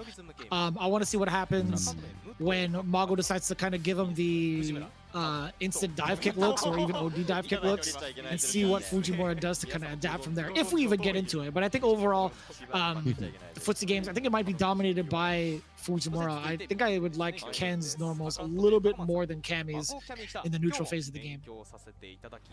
There are some ranges where she definitely can dominate, but it feels like some, especially in terms of what he can get off, are really, really good too as well. And if Fujimura can establish like a poke fireball game, like not like a normal fireball game, but like a very close range, you hide it behind buttons, it's sporadic, but it's enough to like cause trouble for Mago. It might be difficult for her to spin knuckle through. And Fujimura, he's already locked in. He said, I'm facing a person I cannot lose. I'm fighting for my life. And Mago had no words. He was just devastated. To fight for my life.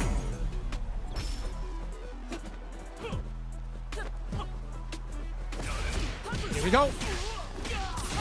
Going right into it. Mago, the exact playstyle we were talking about. Rush that stuff down. The Gravemaker. This grave is for you, Playboy, not for me. I'm busting out. OD Shoryuken to get himself out of the corner. The anti-air. Not really the anti-air, but he still manages to get the punish counter off of the medium kick target combo. The pressure. The drive rush is there. The fireballs, you talked about it earlier, St. Cola, starting to come into play. Yeah, see the perfect carry, but no driver for that after hit from Mago. But again, hard to predict. Got all these other blessed buttons. Nice, walked up, got the backup for the DP. But here's the perfect parry. Just get that punish and the corner carry. Gets Spiral Arrow. Not spinning a lot of bar to get that corner carry. And Oki wakes up with the super and gets a side switch. Fantastic for Fujimura. He's going to save that drive gate to get in again with drive rush and fierce and throw. Bad situation. ODDP, we bust out expeditiously. We talked about what happens within the medium range. That low medium kick, it was coming a mile away, brother. 4 horsemen on the other side of Ken, bro. What? Can someone write that down for me? That works? I've seen Crouch Fierce work. I've seen the nasty combos that come from that, but what? You see him even backing up from the distance to challenge the dive kicks. Insane.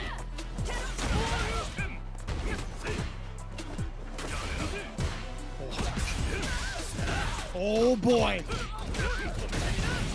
Right into the corner, enhanced Tatsu, still within range for a throw. Double dash overstanding jab was beating enough, but now it's gonna be Fujimura still applying that pressure. As soon as his combo up, oh, that was what, -5? I think so. Oh, so it's the impact though. Slips it in. Give me the wins up level 3. That last hit of the OD Jinrai, and that's it. More than enough damage to dump out and give him the first game. Dominant from the side of Fujimura. Yeah.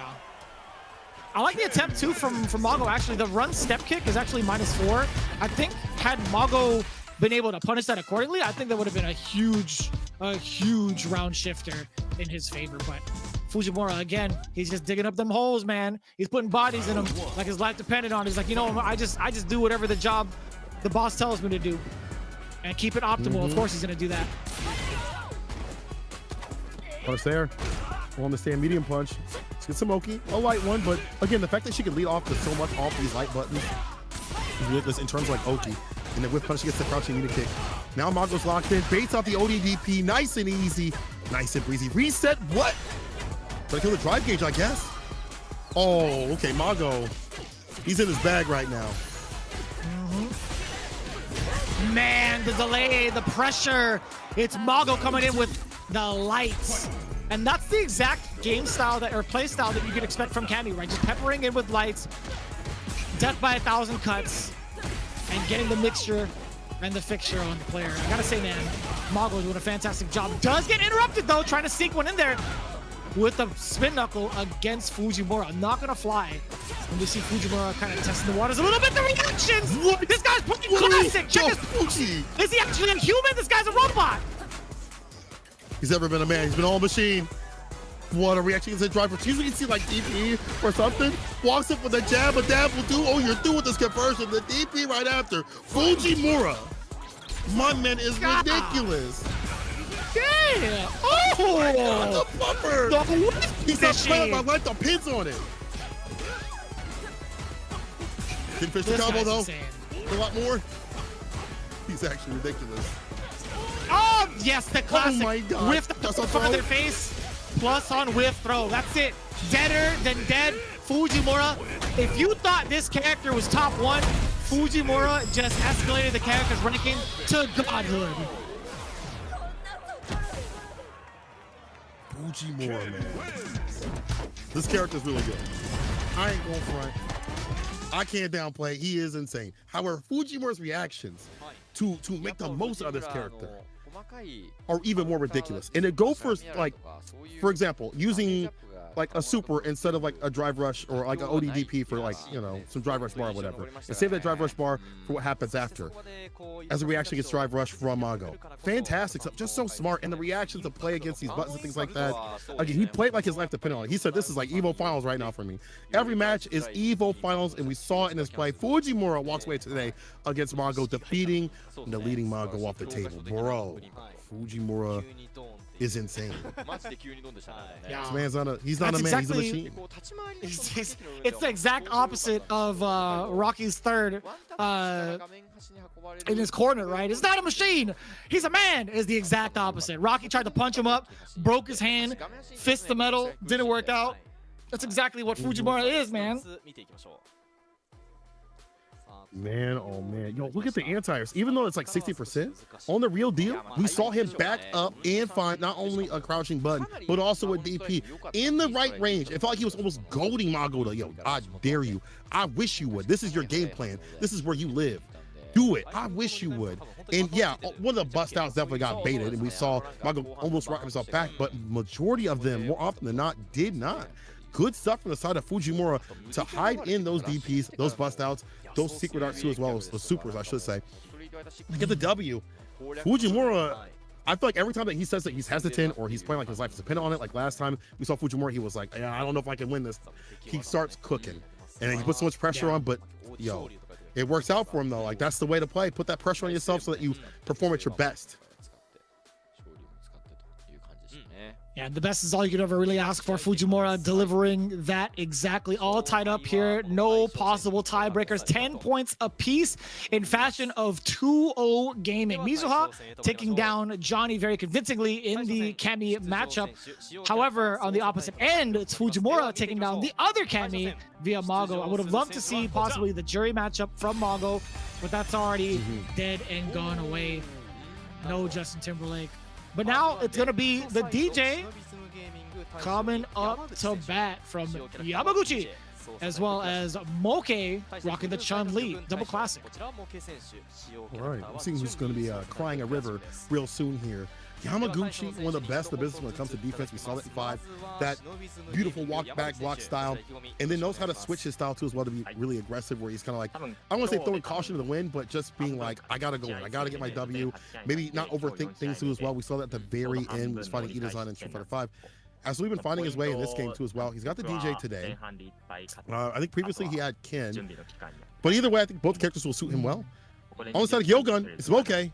No Rashid, actually, just Chun-Li. You know, we've seen him play Rashid previously, but maybe just not to his liking. Chun-Li, a very strong character, so why not go with what you put in a lot of work? I get it. So we'll see what happens in this matchup. Actually, how do you feel about this matchup when you play Chun-Li? I mean, you play it from both sides, right? Because you play also Chun-Li a little bit too as well. Yeah. Not mistaken. For the most part, I think I have a little bit more experience coming in from the Yamaguchi side of things, more so than like Chun-Li nowadays. But looking at it, I think it's really, really hard to tell because these guys play in a whole different type of league, right? Like I honestly think, you know, there's one way to kind of talk about it on paper, but there's another to kind of like talk about in the way that Moke has been playing, especially at Evo. But overall, I think DJ doesn't necessarily like lose this battle. I think it's still 5.5 in favor of Chun-Li. Now, call me crazy. A lot of people might call me crazy on that one, but I think Chun-Li has the right tools to counterpoke DJ effectively and convert it to big damage, but also kind of contest against any of the shenanigans airborne that DJ can have. And also kind of use that walk speed against DJ, against any of like the just cool stuff, shenanigans that he wants to do, and outpace DJ in regards to the neutral phase of the game, like being able to like outpace him in normals too. So I think overall it's about walk speed for Chun-Li in this matchup. But call me crazy on that one. I think it might be in Chun-Li's favor, 5.5. I'm going to back you up because I feel like her having blessed buttons, being able to lead a character that has good buttons, but you know, have to be a certain range to really convert into decent combos and things like that. I think she can play around that stand fierce range and things like that, stand heavy kick range.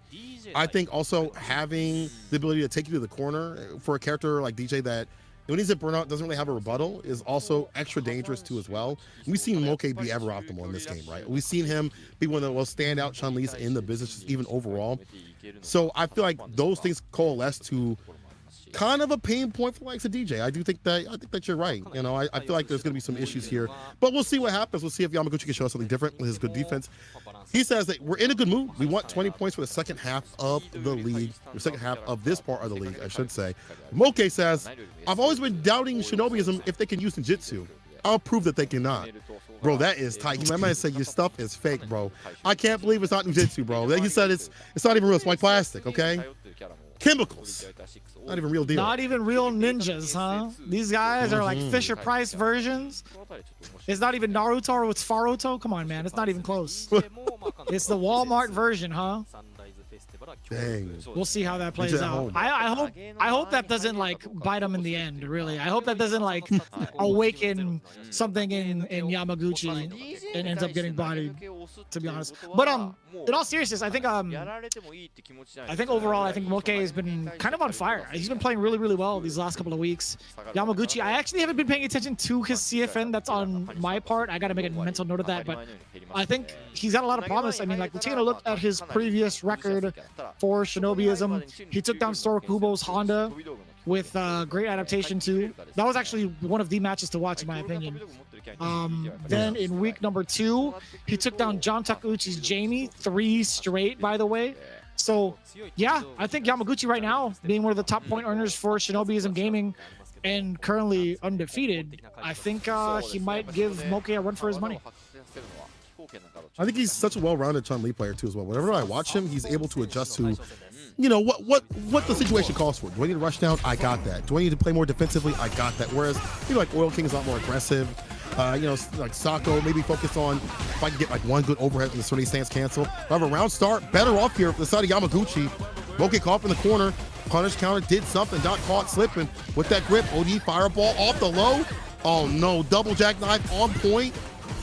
This is Yamaguchi. Round start aggression. Legs into the giant Gekosho. Oh. Check the lows. You still within range to get low forward kicks. Nice work from Moke. I thought that would be a little bit more forward throw. Dash up to actually get within range. No shot. Yamaguchi dropped it. No way. The fake Shinobi setup strikes again. Dang. Unfortunate, was I able to get that follow-up? But I like the idea to do the, you know, the drop light kick knee on the fireball. Going to level 3 immediately once that lead. Put him in the corner. And of course, he already juiced up with bar. Drive rush for the back throw of all things. A lot of real estate for Moke to play with. Man, he's looking him dead in his eyes. I am not afraid of Shinobism Gaming. Man, oh, I like this. He's got him in Tsukiyomi. Oh, he can't move. That's crazy. Jitsu. That's crazy. He's got a shadow. He's captured a shadow. It's crazy. I can't All move. right, so mystified. A little bit of a technical difficulty from the side of Moke. He looked too much into Yamaguchi's eyes and lost all of his chi flow. No longer can move his Chun-Li. But no, in all seriousness, all seriousness, a little bit of a technical difficulty from the side of Moke, I believe. With that in mind, I think the round should be forfeit in favor of Yamaguchi, considering the life lead. I feel like that would make sense, but Nujitsu strikes again, bro. That's unfortunate. You know, things happen with the controllers. You know, stuff unplugs. Looks like we'll be getting things adjusted real soon. Damn, I want to see the end of that match. I'm not gonna lie, but we'll get it all cleared away and we'll reconvene just in 1 second. While we do so, though, like I did like both sides of things. Just a few drops from the side of Yamaguchi that would have got him that first victory. And Moke, you know, I like his corner pressure. Drive rush right after. Obviously, you can't go to dash up throws. You don't have the throw loops like other characters. Spend a little bit of bar on it. I do like the corner pressure overall. I want to see more of this match just in general to see, like, what are you going to do against the blessed buttons of Chun-Li? What is DJ going to do besides just drive rush and light punch and things like that? Are you going to do stand heavy kick? Are you going to chance the stand heavy kick that may be dealt with like her medium punch? You know, like, are you going to chance looking for a punish counter for like a follow-up? Like, what are your buttons to start off in the neutral against that character? I think. Sorry, I was trying to listen in a little bit. So I think with DJ, it's hard to even try to like use buttons to initiate. I think using drive rush will always be the way to go. Like if it's definitely a case of if it ain't broke, don't fix it. So I do see that kind of approach with DJ, and it makes sense to just kind of keep going to the well until it's dry, because I feel like that's just right. You're gonna be getting so much mileage out of it. But it's hard, man. I don't think DJ can counter poke Chun-Li very well. Roundhouse is a great tool, but has a lot of startup. Also can be kind of whiffed out of range because of Chun-Li's walk speed. That's really the biggest trouble of being able to kind of like have that walk speed and try to pin somebody down like that. Even with fireballs, she has Hazanchu to kind of get past that, which is something that's kind of off the table for DJ as well. I think overall, if DJ can secure a spot up close, he'd have to rely on standing medium punch, which leaves him plus, if he has an opportunity, into like the strike throw mix, or even implement Just Cool. We even saw what had happened with Moke. He actually got the counter against Just Cool by calling it right by jumping out after a cancel, which is just fine for him.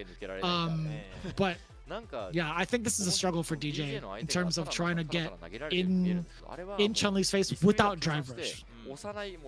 Yeah, that leads into also Moke. The onus is on him to like stop that from happening, right? Like the challenge drive rush, like maybe utilize those fantastic light and medium buttons that she's got, you know, in terms of punches. Like she's got some really good stop sign tools, especially medium punch. Like that's a really good button. It feels like I want to see also like what he does after he stops that and like the adjustments that that Yamaguchi would have to do after like drive rush is stuffed and stop. You might have to go that well continuously. How do you hide that? Like what you hide that with feints and things like that, instead of just doing like wall drive rush? Are you going to be using your walk speed and things like that? So you have to have that varied approach, and that's kind of like the back and forth that I'm looking for from both players. Yeah, no doubt. I think having the feints is exactly what works on majority of the characters, right? If you could fake a single fireball and make them commit to like an option that is anti-fireball, that's better for DJ. If you could do the same thing with, we talked about the strike throw game being able to implement both with standing medium punch into like a cancelable normal afterwards. Like, so most of the time when you're playing against DJ, after a standing medium punch, you don't want to press a button, especially if they do crouching medium punch. it makes it so that since you're +2, crouching medium punch is 6, there is a 2-frame gap, I guess, to try to press something. If it trades with you, you're in for a lot of damage. So most of the time you're thinking to yourself, all right, if I'm DJ, I'm going to throw out standing medium punch, do a frame trap, and then possibly go for like a just cool, or even go for like a fake Sobot and try to like get the opponent kind of antsy. The fake Sobot is obviously not like the real approach or the realist approach, but being able to condition somebody into believing so can go a very, very long way with DJ. If you could condition somebody to feel threatened and kind of play at the pace that DJ wants to play at, he goes so far. Yeah, I've seen that with, like, you know, shots to my boys. Then we were talking about like using that just cool feint just in general with the light kick follow up too as well. Like, you know, just having that out. My man was like, sometimes I just throw it out just to make them nervous, just to make them afraid. Because if it catches in its punish counter, it leads into so much just in general. And having that option makes people kind of like back off a little bit, and then he just will ride that momentum. As soon as he sees that lacking sort of like mentality where they're just kind of like, I have to hold back a little bit, it's drive rush city, it's double dash in, or forward medium kick, get the party started in terms of plus frames. Either way, like, you play off that intention, right? And I think that's really smart with DJ players in general to utilize that. Obviously, it's not free. It can be checked and challenged. We've seen it continuously. We've seen people even neutral jump that, and that was kind of the problem for some of the other DJ players as things went on at the Gamers 8, and even presented himself out at the tournament this weekend. You know, people just neutral jumping or finding gaps. But as a whole, coalesce, like, that game plan is what makes DJ so dangerous. So we'll see how this happens. I'm curious to see what Moke's response will be if he can be unlocked. But again, I feel like one of the more well-rounded Chun-Li players in terms of his approach. Good defense, good offense. You know, not super excelling at everything. I mean, his execution is obviously definitely on point. Optimization too as well. But he's never too far in one direction of defense or offense. So we are going to get that settled away. Again, it's Yamaguchi going up against Moke. Both of these players, very much so young guns, if I'm not mistaken. But we are still trying to figure out the exact moment of where it all went wrong. Apparently, from Mothership, Moke had the controller problem. Oh, okay. Gotta make sure your setup's right, my boy. But you know, it just be like that. Some days you plug in a controller, you treat it with the kindest respect here during a match, and it's over. You've lost points. Yeah. I really wonder what it is, like what peripheral Moke is playing on, because I actually don't remember. I don't remember if he's like converted to pad, or if he's still playing on a traditional fight stick, or if he's on leverless. Yeah, I wonder what he plays. I mean, a lot of players have shown all are capable. We've had pad players. We actually, Evo was stick, because Angry Bird was on stick, right? Yeah, he was on stick. Correct. Yeah. Yeah. Versus BenRD. See? Yeah. Yeah. See, We did see a handful of different peripherals. No. I'm loving it too. I think overall there's been a lot of talk in the community about how this game was essentially designed for pad players, right? And I think with the inclusion of modern controls, I think that kind of proves that point. Being able to have the assist button with like the ease of access of it in a shoulder button makes it so much more convenient just in general to kind of execute some of the big combos that you would need to in modern controls. But also the versatility of just having a controller in like in any bag with how small it is a pretty big deal. Yes. Also with like a snack box too. Snack boxes are phenomenal. If you're still looking for the technical aspect, but also the direct inputs into like certain motions. Man, Moke looks like he's going through it. He is looking down. That's the first time I've ever seen him like that down ever. He is insufferably suffering right now. He is going through the motions. Damn. It'd be like that, bro. You see your controller has broken. Your team is riding on you right now, trying to go through every menu right now in his computer, searching through every orifice of his windows to try to find some sort of solution. I feel that. I've been there, bro. I've been there looking for some sort of, bro. You plug it in, it's like it's not working. You're like, please, God, not right now. Not right now. Let me at least get this victory. At least the last round, please. Please, my points. It'd be like that, though. Yeah, we'll see. You I wonder never if there's know another like a what backup. goes down. He has to, right? Like these guys are pros. Of every peripheral. That reminds me. Segola, how many different fighting game peripherals do you own? した状態での Looking at my lineup right now, 4. So I have 2 snack boxes, 2 arcade sticks. Actually, no, 5. Nice. So I have 3 arcade sticks. Yeah. Yeah. 現在は対象戦の初戦を How about you? I'm What do you literally want? staring down 2 obsidians right now, like right underneath my desk. And then I Right have there. I got Yeah. the Stackbox Micro right on top of my PC. I have a PS5 controller on the left side of my desk, and I literally have all the old sticks from like way back in the day. I still have like all the older like Mad Cat sticks, dude. So I'm right there with you. Like with that part of the conversation, the whole point is there's no way that Moke does not have like an extra peripheral. I get it. He wants to use the one that he's been practicing with, but he's got to have some, right? It leads me to believe that there's something else other than the peripheral that's going on. Oh, like connectivity in general. Like at all, everything. Listen, brother, plug in a PS4, PS5 controller, whatever you got to do to finish this one out, like whatever it takes. But it may just honestly, like you're saying, be like it's like a full-on technical issue. Looks like we're gonna restart with a similar situation before the disconnect, which I have actually forgot how that went because it was Moke that disconnected. Yes. And I Moke think had he the had first the lead, round. though, did he not? Yeah, he had the first No, round. Moke had the first round. Yamaguchi had a significant life lead against Moke, so it should be 1-1 in terms of the rounds. In regards to the resources, I don't think it was too far. I guess not that different, I guess, between the two, but I could be wrong. I thought like somebody had like at least one, and then I think Moke was on the cusp of building one, but I might be tripping. But either way, as it stands, it should be 1 round apiece the last time we left it. At least there's even out. If we can do like the same resources, they'll know more than us. They'll have the replays to look back, and they can calculate that perfectly. But you know, I hope we can get similar so we can get right back in the action and get right back to where we were at. Because I want to see this matchup once again. I'm so curious to how the drive rush situation could be dealt with. You know, people say it's impossible, it's hard to do, and it is hard to deal with drive rush, especially when you have the fastest in the business against like the likes of DJ. I get it, but we've seen these pro players space themselves out, be predictive and reactive at the same time, and find punishes, challenges, and things like that as the meta develops, as this game develops too as well. It's not impossible. You know, it just takes a lot of practice and wherewithal. Here we go. Back into it. I love that time over, by the way. Here we go, baby. Yamaguchi. Yeah, so I was right. Yeah, Moke had actually built 1 bar. It was the other way, my bad. Moke had 1 bar. Yamaguchi currently at 0. Baby. Trade. Oh, the trade combo so beside of Moke. Yeah. Slightly missed time from Yamaguchi. The back roundhouse canceled into the fake Sobot forward throw. You can dash up and throw again. Oh, and Moke thought the same thing and he still managed to land it. That pick it back to its screen. Back rise, no surprise, he's still there. The challenge here from OK back to neutral. But this bar at the bottom, it's time to cook. The interruption against the forward meter kick, we talked about how to initiate something in the neutral. Forward meter kick has plus rates, but the reactiveness, I should say, from Yamaguchi seals the deal. Level 3 immediately. Yes, sir.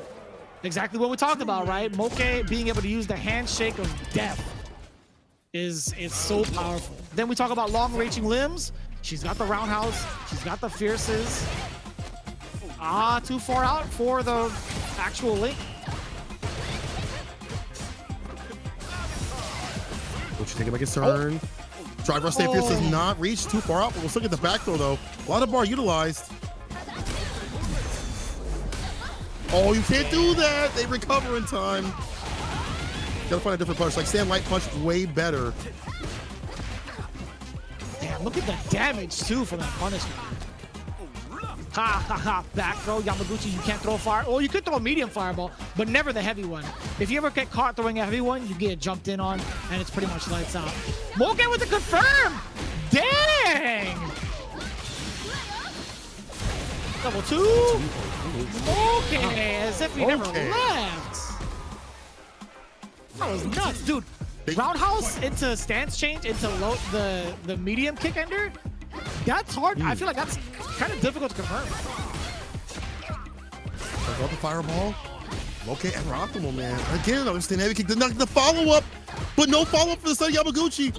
The tricks and the Jitsu tricks are not working out. This is unfortunate. Whips the throw too far out, bro. That's low button. And now the pickup again. The 1. to the corner. Hella meaty right there. Now in burnout, and as soon as you thought you could stand up, while you put down. It's a wrap. Oh, there was a shot too. You had to spend something if you're Yamaguchi, right? Like, you don't have level 1 because there's no invincibility. You do have a critical art, but do you want to spend all that? You could resort to level 2 to get the damage and the side switch, right? Yeah.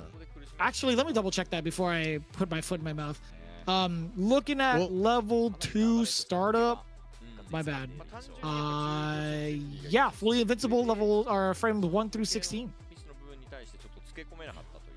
Had you something. Why sell those resources and what you can't use them in the next game? So you might as well try to have some way to busting out, do something different. I feel like on defense also, that sparks this next point. Yamaguchi's fantastic defense that we've seen previously in other games, and even games out here in Street Fighter 6, is not here. That speaks to Mokei's fantastic offense to break him down, even with the mistakes, right? It's shaking Yamaguchi enough. We saw the crouch fierce punish counter. Nothing else. Just crouch fierce, no follow-up, nothing. In the stressful situations, it feels like Mokei has more on the deck. And also against Hazanshu, he went for drive impact right after that. Instead of doing like stand light punch, which is usually like the call, right? Like you see that from Ken players, DJ players. You go for that, find a little punish, follow up and stuff. Not so for the side of Yamaguchi. Game point, Mokei. Wants to turn from Mokei to Shmokei if he's get this this final round 3-0 against Yamaguchi. You get the sweep. OD 10 show kicks. That's how you're feeling today, Mokei. The big trade-off. We talked about it earlier. Drive rushing forward is Yamaguchi to kind of close the gap, but now that could have been so bad. The big jump against the fireball. You're hella dead. You're taking hella damage. Level 1. Pick up. Is it within range of throw? In burnout though, backs up with a show kick. No bar necessary, and that's a jab, a dab will do. You were in burnout either way, so. Correct. Okay. Yeah. Hazanshu actually works out. You did round star fireball against me? Are you kidding me? We've already seen that option potentially from Mokei. Yamaguchi daring to throw out that fireball, and look at where it leads him to. Not gonna spend the level 1. The safe jump. That's all she wrote. Smoked 3 games to 0. Yamaguchi, I'm telling you, man, you are banned from the Hidden Leaf Village. Please pack up your things and go. Exiled. An exit. Shinobism Gaming. As we see a victory here from GyoGun. And Jitsu not working out, not fooled. Mokei with the victory. And again, his Chun-Li so well-rounded. And it felt like Yamaguchi was not in his bag, not in his sort of momentum that he usually has with his defense, and then he starts to amp up after that. Getting opened up, doing things that I'm surprised that he was doing in the first place. Throwing out fireball against like some Mokei who has showcased who do Hazanshu. And then not having punishes against that normal in the first place, or especially in the first place. Surprising. But Mokei, even after that slight little issue right there, stay solid after cooling off. Damn, 3-0. I think it was all planned. Mokei, he was trying to cool Yamaguchi off. He was trying to ice him. You know, he's like, my controller. No, I'm totally kidding. But GyoGun, what is that for them? 30 points, if I'm not mistaken. That puts them in a very considerable spot, if I'm not mistaken. Yeah, 80 points. 80 points total. Still right behind the trails of Good 8 Squad. I think that puts Shinobism Gaming technically tied at 80 because they got 10 points. But in terms of head-to-head record, GyoGun should be the ones on top. As you point out, things are getting closer and closer and tighter and tighter right now. GyoGun swimming upstream against the likes of their opponents, and this has been fantastic. Macho not playing today. He said, I was sick the last time and I was out this time, but the team won instead. I'm curious to see if we're going to be seeing him a little bit later with that fantastic Ken. And here is Mizuwa, who put on an absolute clinic with his character, bro. He was on something different. It wasn't even a character thing. My man was just getting nasty. Nothing being read on his wake up with the ODDPs or even wake up lights and things like that. Did not block, but did not have a reason to block. Macho, we squacked him for a second. He said, the team won, but hope I could be a part of the team too. I know my man's talking about something about that glove. He's got to be mentioning the glove. He's talking about I know the glove. Mago. He's got to be. Yeah, he has he's to like, be. he's like, by the way, you know, he did good. I don't know what it could be. Maybe he's a sweaty individual, and I don't mean like a tryhard. Maybe his palms are like actually sweating now. You know, that's just how it goes. But I am kind of curious to see what he needs to, or what he's been doing for his training regimen between like using Kami and Juri. Like he was a ranked monster. Like he is so good in pool play because of his the set play strategies he has against like certain players. But I think he just needs to find his way to excel, man. It's not too often where we get blessed September Mago. We have to see him initiate himself into all day Mago. That's true. It's almost September, so you know, at least the timing will be there. Hey, you know, Mago said, you know, they used ninjutsu on me apparently, so that's the reason why. So he jokes that Shinobism. The ninjutsu option select, huh? Haven't heard that one in a while. Smoke bomb in my eyes, all right? Oh man, but Moke is chatting about his disconnect. You know, he apologized, but he was able to win the game. You know, honestly, I feel like even if there wasn't a disconnect, maybe a little bit like a tighter game, but he definitely had the right reads. And Yamaguchi just lacking in his best element, which is defense, I feel like, and then running it into offense, that wasn't there. And his choices against some of the things that were showcased again, they weren't there as well. So I think that would have happened regardless. Like, I would like to see light punch against Hazachi, bro. Like, that's such a simple thing, but you deny that off the table. That means you can throw out fireballs for a little bit more free. Not perfectly, but something that they have to consider. And just wasn't even able to initiate anything. Like, no drive rushes were coming from him at the end. I feel like he didn't even initiate anything at the start. It was just Moke rolling over him to get that W. He says the next match is Nagoya Oja Body Star. Let's see if they can swim upstream against them, or drown them, I should say. Overall impressive from all three teams. It's been very, very close in regards to like some of the rounds. Well, I will say with the exception of Shinobism and GyoGun, I think Mizuha was playing out of his mind today. Mago, a little lackluster due to the ninjutsu in his eyes. And Moke, what else can we say? We literally just saw him completely dominate Yamaguchi. But even earlier, right? CYCLOPS Athlete Gaming Osaka versus Saishunkan Sol Kumamoto. That was a banger of a series. We had the tiebreaker. We had the sudden death. Fenrich was playing out of his mind. The entire squad of Seoul actually was able to play, which is pretty cool. It's not too often where we get to see an entire team step up, right? Yeah, I mean, it's great to see Higuchi back. We said that he was sick last time that they were up on the deck, and again, great to see that Guile play. But we can't forget the fact that you know, the modern man himself, Tachikawa, getting yet another victory, and not because he's playing modern, but because he has found his style in this game. It's great to see all these teams start to coalesce their game plans in some of these matchups, even when they're not making the victory. Like, you know, we saw GyoGun, right? Like, he's not all the way there with his Rashid. We could see it starting to coalesce slowly but surely. Slowly starting to have the game plans right. Just needs a little bit more confidence in converting things off of Yasara and things like that. But it's not far enough from really creating some big problems out here. And that's, again, what's so great about Street Fighter, like, you know, grinding, you know, every single week. Obviously, you have the World Warrior events that you have to grind for, but every single week, your teams are relying upon you, or you have to watch these teams and prepare for them. You know, it puts you in that competitor mindset 24/7. All you can think about is deleting and defeating anyone that comes up to you while you're eating your cereal, when you're taking a shower. All you're thinking about is victory. I think about what I'm trying to eat. That's what separates us commentators from those being professionals out here in these streets. Yeah. But for very good reason. These guys, you have to understand, man, these guys are non-stop grinding this game. And it's actually quite inspiring. And it's actually been really fun. Like, Sinkola and myself have been looking at a variety of different streams, variety of different CFNs. It's all very much so worth it to see like how much of their practice goes into these stats right here, right? In terms of the game they just played. Taking a look at the stats. Moke doing an excellent job in a couple of departments, right? I think the OD reversals being 100, taking the risks that he needs to, the drive impact, catching Yamaguchi in some of those stun situations, absolutely pivotal. Taking a look at the other hand, though, Yamaguchi, not the best in regards to anti-airs, and it's kind of tough, man. DJ has a little bit of a problem of having too many tools, but if you don't have like the right decision making on point, it could lead to your loss, right? So what happened here? 30-10. GyoGun taking the win over Shinobism Gaming. I'll have to go back to the lab. Fujimura really the only standout person today on their side for the squad. GyoGun Gaming, though, bro, they are looking deadly, having a great spread of characters of variety. Mago, the only one that really needs to lock in. We'll see what he has to do. Maybe equalizing his time between Jury and Cammy, but September is only a few steps away.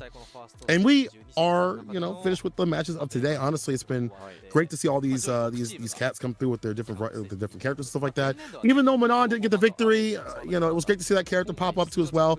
Geef as well too as. I don't know what's going to happen with the meta. You know, I know these characters are on the weaker side. They're going to be on the weaker side no matter what. But as things get developed, as defense gets better, I want to see how things get closer. There's a possibility that things get better off for these characters in terms of, oh, I've parried more, or I've drive impacted at this moment or whatever, or we stuff out defense in some of these sequences and find better punishes. It could be that things equalize, these characters are able to survive a little bit more, and Street Fighter League is the best place to play for that. No doubt, no doubt. Yeah, plenty of fighting game variety in regards to players of a plethora of different skill levels, different teams, different regions. But overall, I think like the diversity of our characters' totality is pretty good. Taking a look at the scores, very much so similar to week number 5 in regards to how it went down. We had a tiebreaker last broadcast, 25-20. This time it's Cyclops over Soul, then followed by DetonatioN. Another 10 points on the board. But for Good 8 Squad, it's a big 30. DetonatioN still trying to find their way up the ladder. Good 8 Squad still solidifying themselves within top 6. Then at the bottom, we just saw it. Shinobism Gaming versus GyoGun. 10 to their 30. And the School of Fish slowly swimming upstream. Pretty much in contention, as you can see here, right? GyoGun still at 80, tied with Shinobism Gaming. The spread is not too far between 4th, 5th, and 6th. Wow. And even between 3rd, you know, only a few away, like only 10 points away. Good 8 Squad and Cyclops Gaming. And then we see Saishunkan Sol Kumamoto and FAV Gaming at the top. The others at the bottom have to drag themselves out. It's getting further and further as we enter that second half. DetonatioN is going to have to play damn near perfect alongside Nagoya Oja Body Star and Hiroshima Team Itsuka. In fact, speaking of these teams, Nagoya Oja Body Star is going up against GyoGun, hot off their W. Hiroshima Team Itsuka is next, going up against Good 8 Squad. FEV Gaming, the top spot, they're going up against the new kids on the block, once against Cyclops Athlete Gaming. These are going to be some fantastic matches. It's going to be desperate climb once again for a lot of these teams. And for some, to get that top spot, remember, the top spot, the number 1 will qualify us to play off the playoffs. It's a very beneficial thing after we hit that second spot, obviously, the second half of the season. But we still have a lot more games to play, a lot more weeks, and a lot more action of Street Fighter League Japan. Man, there's so much to look forward to. Not only just the games, but the potential roster switch up, right? In the second phase of Street Fighter League Japan, all of the teams that made it are allowed to make a roster switch. I think that's exclusive to Street Fighter League Japan, if I'm not mistaken. But as it stands right now, we could be seeing some new faces, maybe a Kakeru to kind of maybe spice things up a little bit with his JP, maybe even a Daigo to have him step away from his TO duties and uplifting the community in that factor. But we'll see how it plays out, right? There's so much to go through. We just concluded our week 6. This is the schedule going in from 7th through the 10th section of Street Fighter League. So much more to go through. In fact, the 7th one is going to be happening this week, August 25th. Be sure to mark your calendars. Then next week after that, the 29th into September. Of course, all of this is to go for the gold here. The Capcom Pro Tour, obviously, this is the singles aspect of it, but still over $2 million in the overall prize pool, with first taking the lion's share of $1 million. Warrior has already been going and flowing. We've already seen people solidified through their CPT regionals, and we have some big tournaments coming up too as well in October and November. The Gamescom Asia Gamescom Asia Singapore event, and then the one in France, Paris Games Week as well. Make sure y'all lock those in your calendars too. There'll be events around those times. I know Paris Games Week is like either right before or right after UFA, so you can stay another week and enjoy the action out there too as well. Register right now. Go to the website and find your region and fight. Get some points ASAP. Don't be lacking to slacking. I know that West Coast, I think, is this week. I know Canada is this week as well. There's a lot more. Yeah, with a very, very special guest coming up this weekend, by the way, for CPT West. I'm not going to say exactly who it is. I'm sure St. Cola might know. He might have an inclination of who it is. But I do highly encourage you guys to check out all the World Warrior events that are happening as well for each and every one of these regions. We just had one not too long ago with Oniki taking it down for Japan and a handful of others around the world. The next one, for Japan at least, happening September 2nd. Please, please, please mark your calendars. This race is going to be tight to see who makes it in each and every respective community for the World Warrior Pro Tour. Fantastic to see that already started. People hot and hungry to get those W's. Locals are bustling. Events are shining. And I feel like we are back. It feels like we are in this new era of fighting games where people are just from all scenes, all different looks coming through. And again, as you said, 9/2 on that Saturday, come through and watch what Warrior events. Obviously, going to be having those broadcasted too as well. This one, I still have to actually go back and watch. I only got to see like the finals. But while I do that, I got to thank everybody for coming through and watching Street Fighter League Japan today with us. Vicious, thank you so much for joining. Of course, thank you so much to all the players and stuff like that for giving us great action. And you guys at home for watching us early in the morning or on the VODs later on. Either way, I'm just glad that y'all are just enjoying Street Fighter 6 with us, right? No doubt. I mean, it's been a very, very exciting, ecstatic couple of developments for these last couple of weeks, seeing how these players and how the meta slowly shifts for certain characters. But overall, it's such a great time being able to chat with each and every one of you and to enjoy the games together as a community, because at the end of the day, no matter whether we talk about characters, whether we talk about classic or modern, it's still all for a great cause, which is to hang out and be one with the fighting game community. So we thank you guys for tuning in yet again to another week of Street Fighter League Japan.